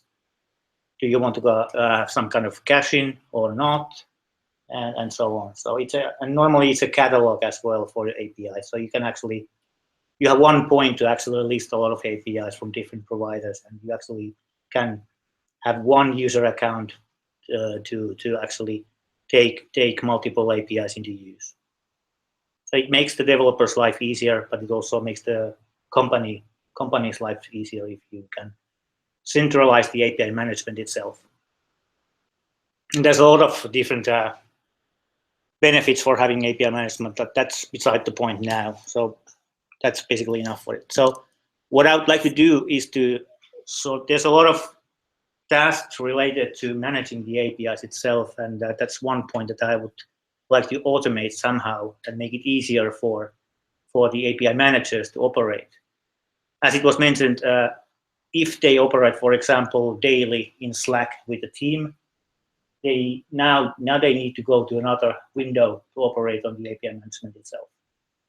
So instead, why couldn't we have a simple bot in Slack, for example, and then you could do operations through it and get information to the Slack and so on. The big question is, what are the features that actually would make most useful for the API manager and as well as perhaps for the API consumers themselves? So because the API Appinf bot could actually provide information for both of them, consumers and the managers as well. Probably there has to be some kind of web-based user interface as well for more complex tasks and so on. But eventually there would be a bot as well, which could be operated, for example, from Slack. And if you think the bot from the API consumers as for developer side, well, integration in the Slack, for example, for start, because it's easy to start with Slack. You could get some notifications about when there's changes in the APIs, perhaps, or if someone leaves some feedback in there, you could actually see it. So you can actually follow some of your APIs that you actually want. What you're using, you would get information about what's related information to it and whenever it changes, instead of going to the catalog and seeing what's going on there. And if there's some developers attaching new use cases, videos, or GitHub repositories or something related to an API, you could actually get the information straight away to yourself, to your private channel or general channel or something like that. And why not even to email if you like, but that's not Slack related anyway. Of course, you could actually get statistics and status of the APIs. We could even request what's the latency of this API at the moment, because I'm having doubts that it actually is slow. You can verify it, is it slow or not, or something like that. And possibly you could even push comments, feedback to the API itself, and it would go to the catalog directly. these are a few items that came to my mind, but I'm not heavy API user. I'm a hobby user, so I don't actually know what would be the actual use cases, most beneficial features that should be first implemented in a bot if someone decides to actually experiment this kind of concept or not. The other part is about the API owner. They probably want to have different operations with the bot. They probably want to modify information in an API. For example, change the title if they see that this is attractive. This is not attractive enough. Let's try a different title for the API in the catalog, something else, or the description might be slightly changed. It's missing a keyword, and we want to add it there. Just insert it via the bot, and that's it. Or remove API, or set it private or public, depending on what they actually want to do. Again, get the notifications about alerts. For example, if one of the APIs or one of the calls methods in the API is getting slow, you would immediately get information that this is going to be a problem now, and it's going to cause problems to your API consumers. Do something now.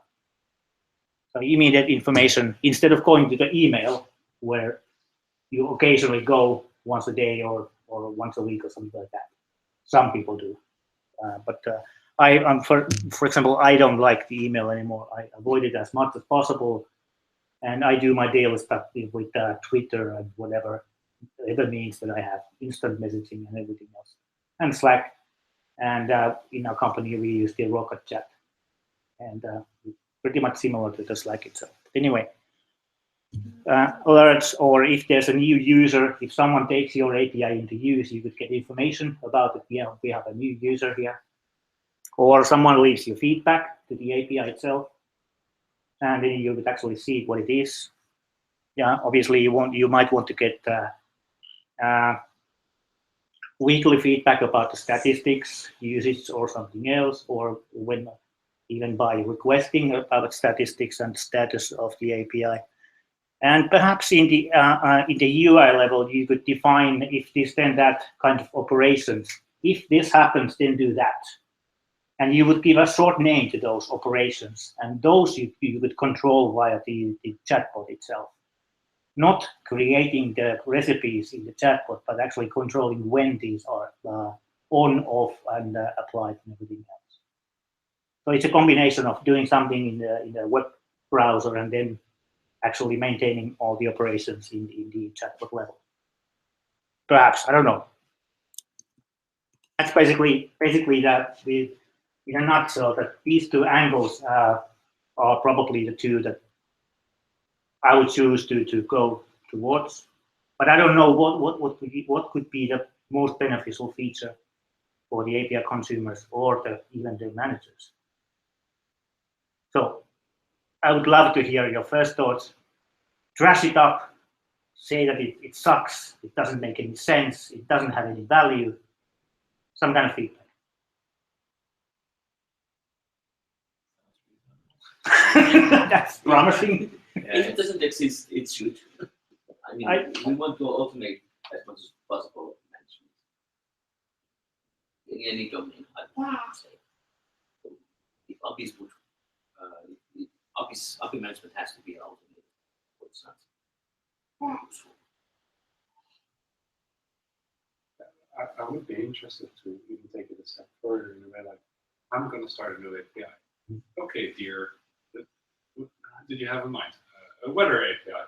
Okay, well, here's some tips and tricks to get you started. And then you design-driven API, and then generates your code and puts everything online already, and in the end gives you like, here's your API, here's your Swagger file, here's everything you need.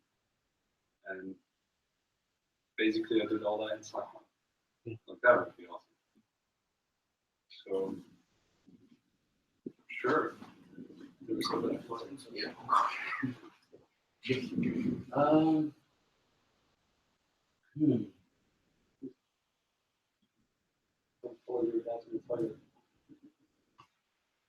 So the documents usually management, they if you are having a workload that comes from user rights management, that's often something that you have a lot of users and you have to create groups.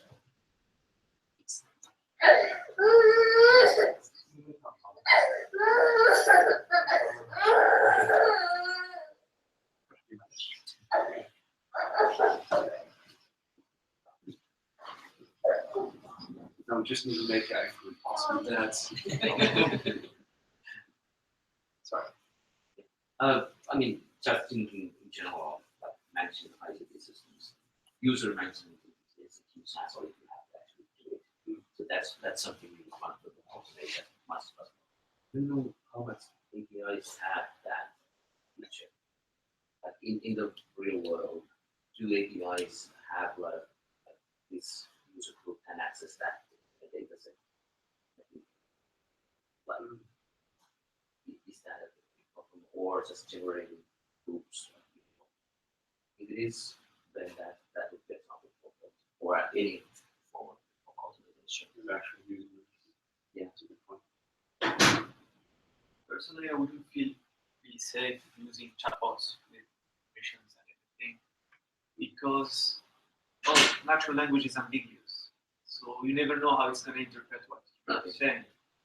And then if you need to define a specific syntax for the chatbot, then it's not a chatbot anymore. So, Although, it might be also give you a quick way to access some information about the user, like question that often like why my stuff is not working? You are managing a system, so the developer is trying out something, why does it not start work, or a user is trying to do something, and often that makes it you want to see if they are applying the right tool, make that something quite quickly. Actually, I agree 90% that But isn't it also very often solved with like they ask for confirmations, like this is what I understood and I'll do. Is it correct? Yes. I've seen that quite often as well because of that reason. I think that's quite often. How many of you are or used to be APIOps users? Yeah. Using the bots. yes. It's the pre-form of these chatbots now, but it's keyword based and command based. Exactly. You know exactly what it is. But that also Again, has this is benefits. nothing new, but it's an evolutionary step forward. Yeah, Those will I move. think Slack is just IRC for We haven't heard switch into there. Any opinions on It's 4 or 5 years on. Just like try to learn. what I find interesting, by the way, your comment, and I don't know if everyone shares that feeling, is like you could get all those push notifications of certain alerts to your email as well, but then you hate email, and you're like, oh, once a week, never if I can. I'm like, for me, it's like I have 3 different email accounts and they're constantly open. How's that with you guys? Are you like, I prefer chat over email for a lot of things nowadays? yeah, I'm happy with that.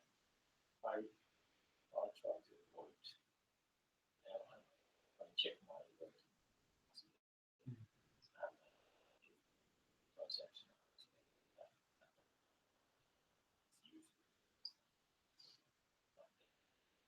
But at the moment,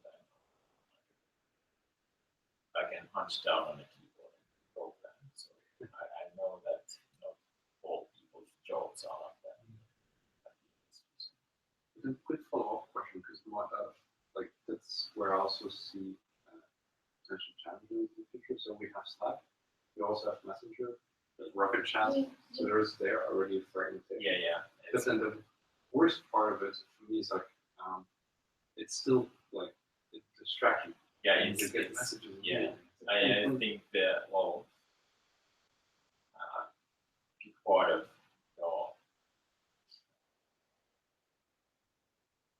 big part of your productivity is maintaining notifications. It's basically blocking them most of the days. So you, of course, still depending on your job. Your job is to get so that's what you do. My kind of work is where you try to run data for hours.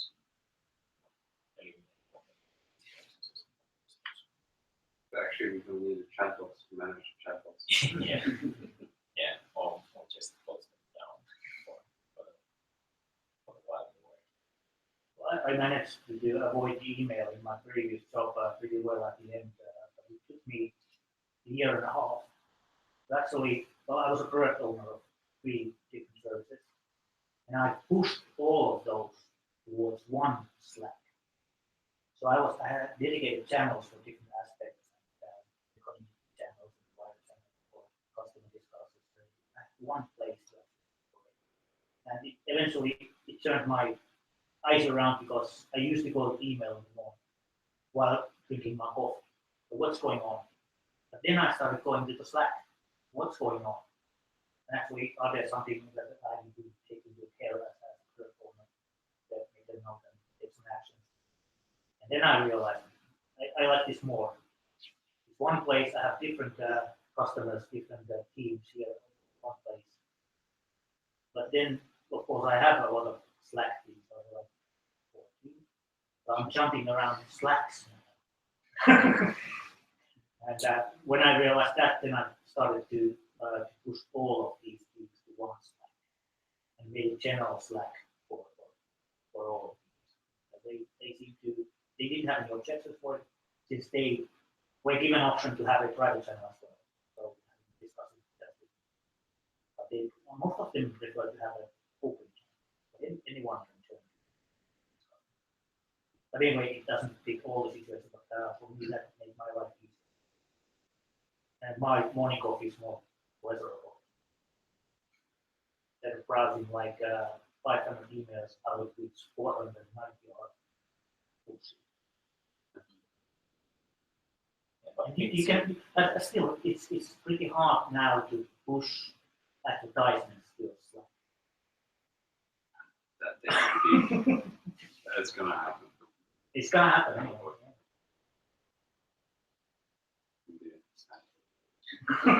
It's like the first time in news groups. Yeah. I have been having my email address for years, and I receive maybe 1 ad per week. I'm not using Google, so I don't have the same stamp. I think it's also a matter of. It depends where you put your email address. Also, at some point it's too late if you put it somewhere else than the EU.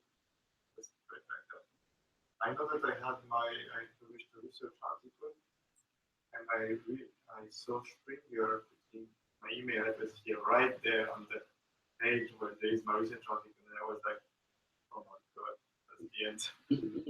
And I contacted them, mentioned the email address for them. Yes, I am actually using one bot laptop. You can have hundreds of aliases.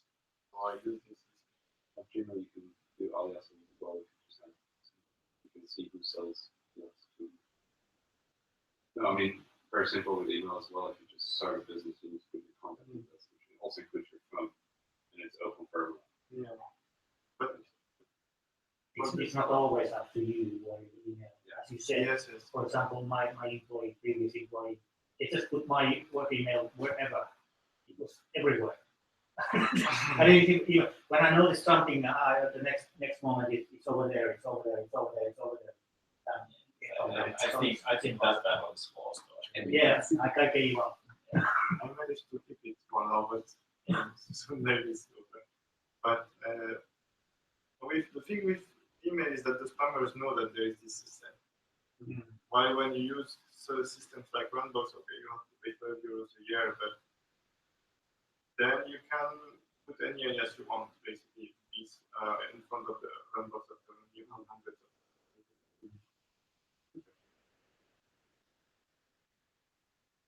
So you can use bots for Bots.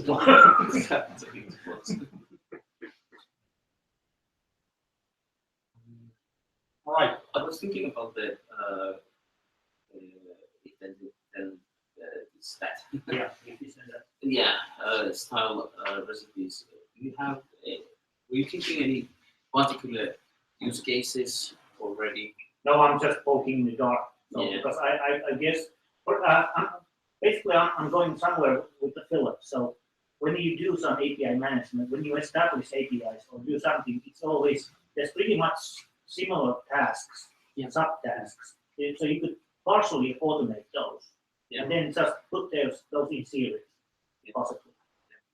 Also something that might be fairly work intensive and repeated, like if you have to do test environments, that would be a good target.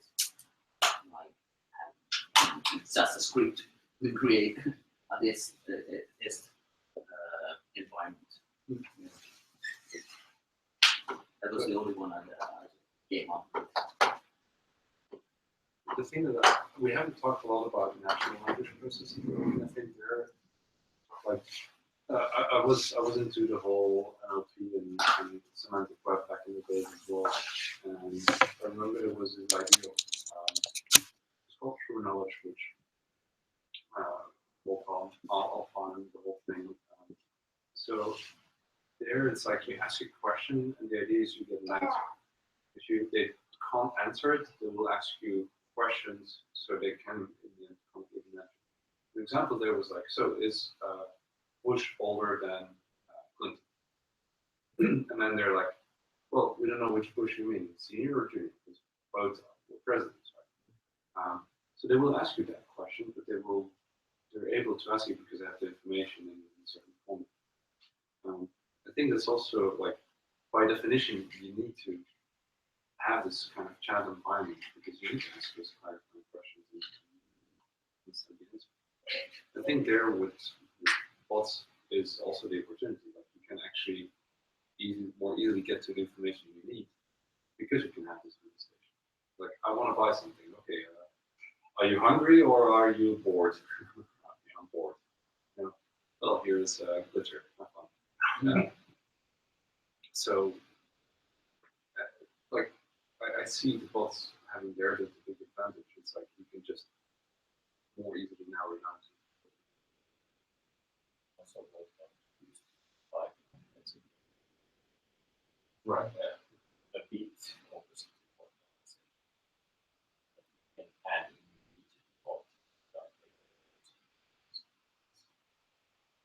basically talking to someone. It's like some of your friends learn a new skill doesn't change things. Or you can still talk to them about the old stuff. So I think you actually mentioned that as well.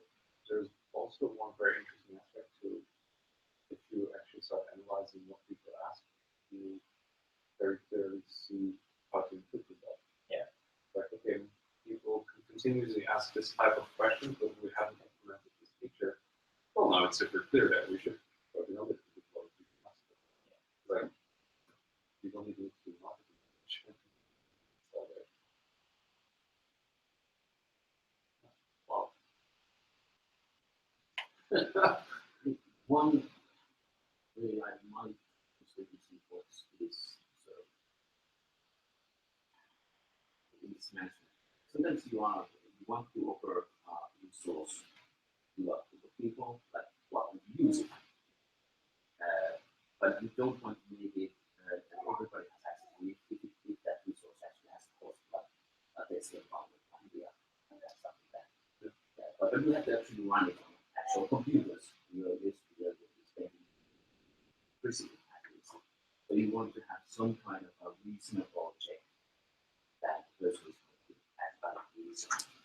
Maybe that's something that is worth like implement. Like if it understands basically why or this model for basically what people might want to have a bot, then they might go through this discussion with the person as much as the environment that you can add into one hardware of that concept. So I guess I would be putting sort of a cost for the people wants service. Explain this thing. Well, they explain that's really expensive for me. And actually, this has sometimes to do with by having form that people have to form, but not every extent. and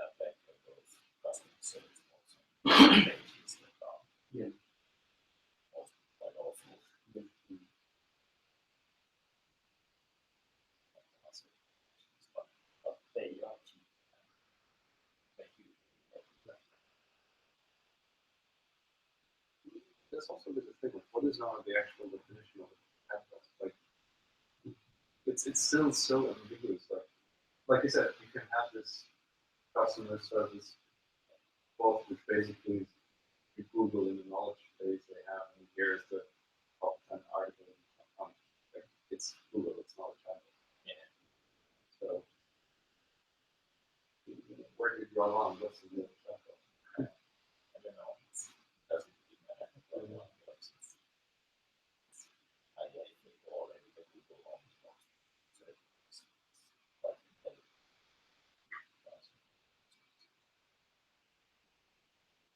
And often they know more beyond Anyone used to, that's still more used. So Google has Go and Help. The personal assistant. yes. Compared to even Google now on Android phones. But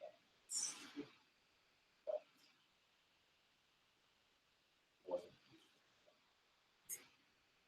But it's kind of it is fun. Yeah. And I do have that as an Android. Compared to that, yeah, that's an Android. Isn't that often the classes?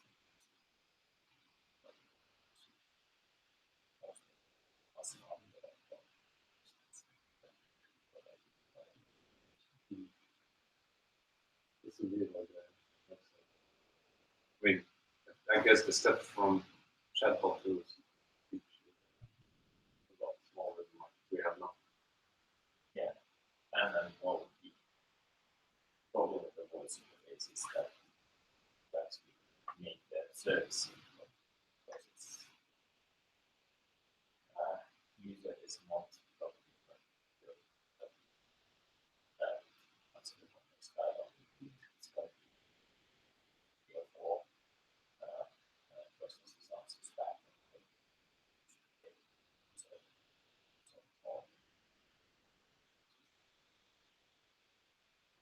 Doing the voice-based chatting in open office environment.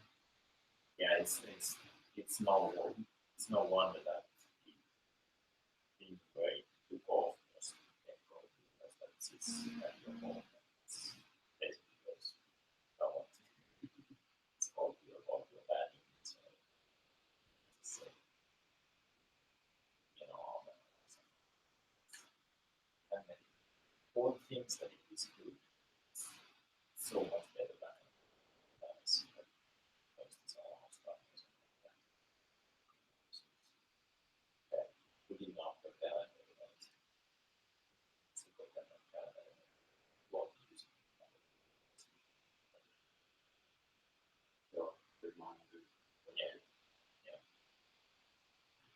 But you know, you are heavyweight API user. Is that pretty much accurate? I'd say that I'm mid-range. Right. What's the if there is an API bot, let's say it's connected to information related to 200, 300, 500 APIs. What's the first thing that you actually want to do with it as API consumer? Show me how to get started.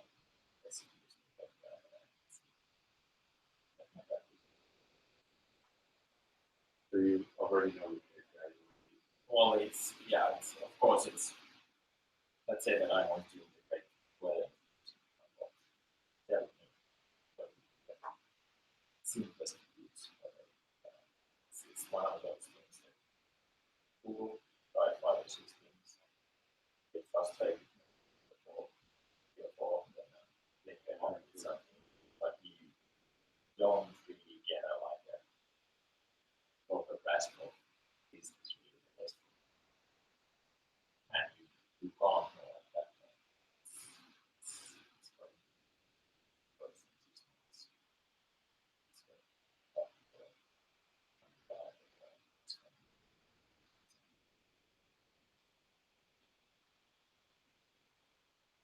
what would you like that recommendation? You tell me. Yeah, that's what Yeah, I'm wondering. but it's the basic things to try.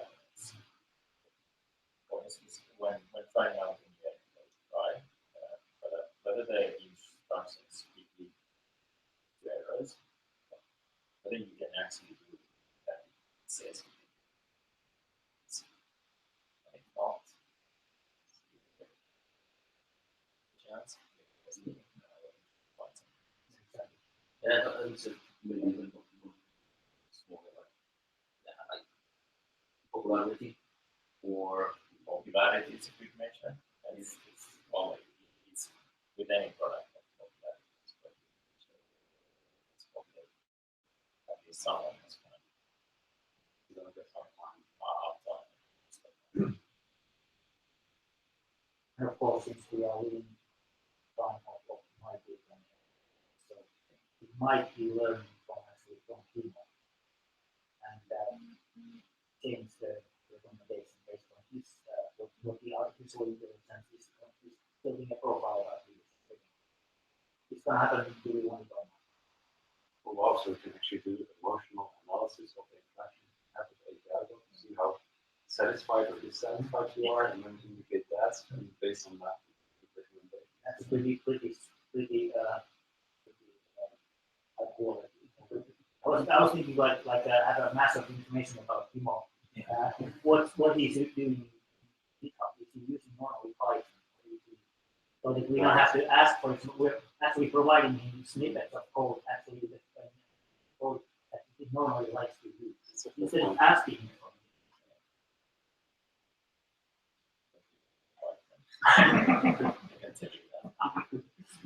That's an example.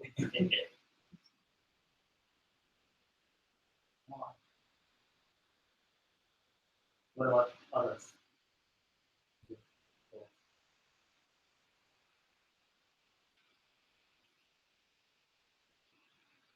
Based on this, I'm cautiously pushing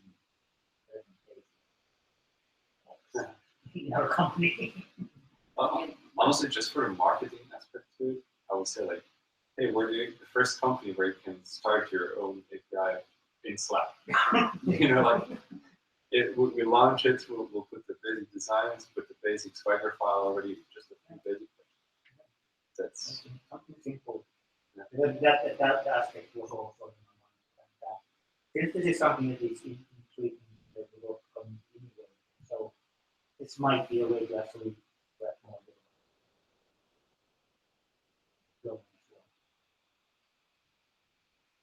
And if you own APIs, you actually have to build something that's online.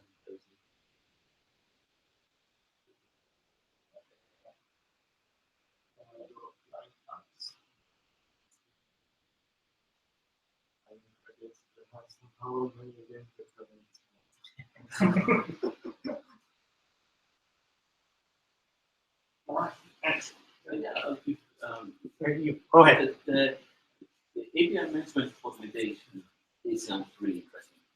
What are like why would the would be the question I would have even after this discussion? Like the management automated management I want, but is it for the best way?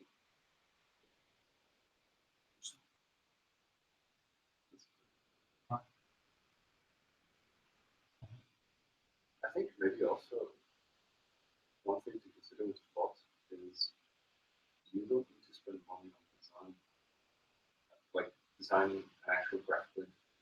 I think there is a design element still to it, which is the interaction. But I can imagine in the moment someone's a bit clear to it, you save money. I didn't see that. I didn't do that. Quickly do it.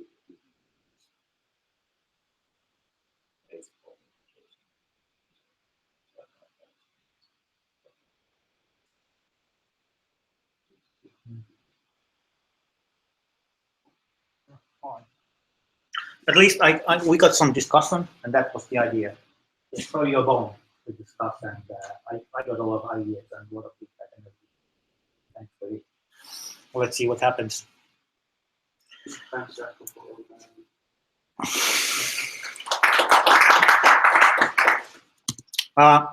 Yeah, about the future meetups, we already know that in Tampere we will have at least 2 of those next month, 7th and 13th. The 13th is an extra. It's in the university, Tampere University of Technology in Helsinki, probably in the new building in the middle of the Tampere Arena, over there somewhere.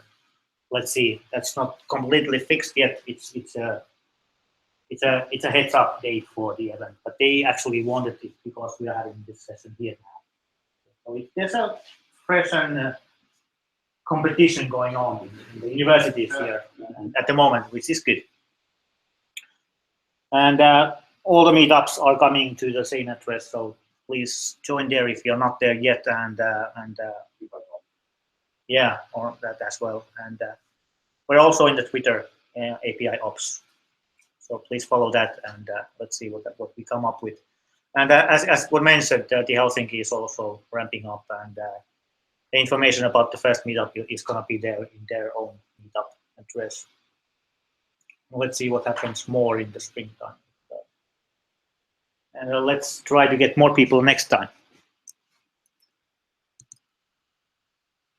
Basically, that's it. Nothing more. So basically, you can have a discussion still, or if you have some kind of feedback now about the event itself, please say that up. This is the first round now, actually, after the reboot. So we will change it the way you actually want.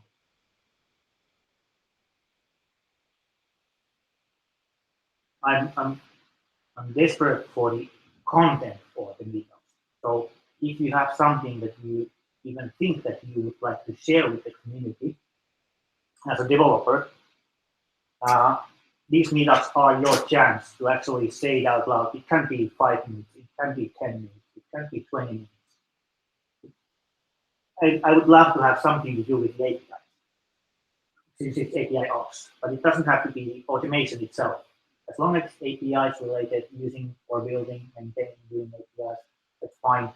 And as a bonus, every presentation is going to stay in the YouTube, and your slide, the developer profile slide, is going to be in front of the video. So it's a promotion for your skills as well. And let's try to push those videos forward more and more and more. So it's going to be a sort of, eventually it's an API 101 library in YouTube. How do you do stuff? So you're helping the community to get more skillful and helping other developers and promoting yourself at the same time. That's my ambition and my reasoning why I want to do this, to help you guys to get forward and learn more and get better jobs and put Finland forward.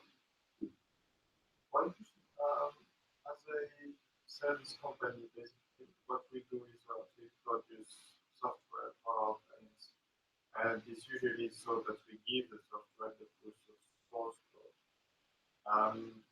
Where would you see APIs in this point, and what kind of service do you think provide it? APIs can be used, well, 3 categories. There's internal, partner, and open. So normally, at least in microservice architecture, you have APIs even though it's closed. So you have APIs, you have use cases for those more and more nowadays. So it can be a closed solution or a compact without any interfaces outside, but you're using APIs in a clever way internally. And that could be a use case without even telling about the product itself or the customer, but the overall concept of how did you do stuff, what did you learn. So I don't know about the details, but that's the way that actually you can see those. And there's even more and more now partner APIs and closed internal APIs. What you see, for example, in programmable web or other catalogs, it's the tip of the iceberg. It's a fraction of the APIs that actually are used now. Most of them are hidden. I think there's also the whole idea of APIs also being enabled considered. And they didn't have a mobile app. After having to for a very long time, they had their the other people who made mobile apps that couldn't afford, these companies fund it. So for them, it was like there's an API. And there's also something I find super interesting. That just an API is something. I think that is also having an API is coming up with one. Just for today, before thinking about buying particular software service, we require to put down that API and develop API for the service is a requirement for the business. So, and I think that kind of transition is happening. That's reality in Finland in public sector now. They have these 9 rules for digitalization in governmental level. All the organizations have to follow it, and one of those is that you have to have API. So it's mandatory now for everything government service, peaceful service. But since it's going to the public sector already, and which is lagging like 10 years behind, so you can imagine what's the reality in some of the companies. And to be honest, we are in Finland, we're lagging behind in this API economy or whatever you want to call it. We are behind, way behind. You just have to go to the middle of Europe or to the States and you see the reality. And Alexa and everything like that, they didn't come out of the blue. They just learned it by APIs. And what can we actually do with it? How do we make money? We are still stumbling with the basics of the APIs in some parts of the economy.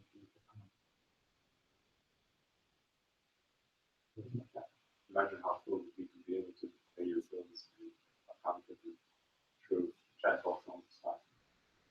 It's like that, hey, you get to go from sure, It counts as work and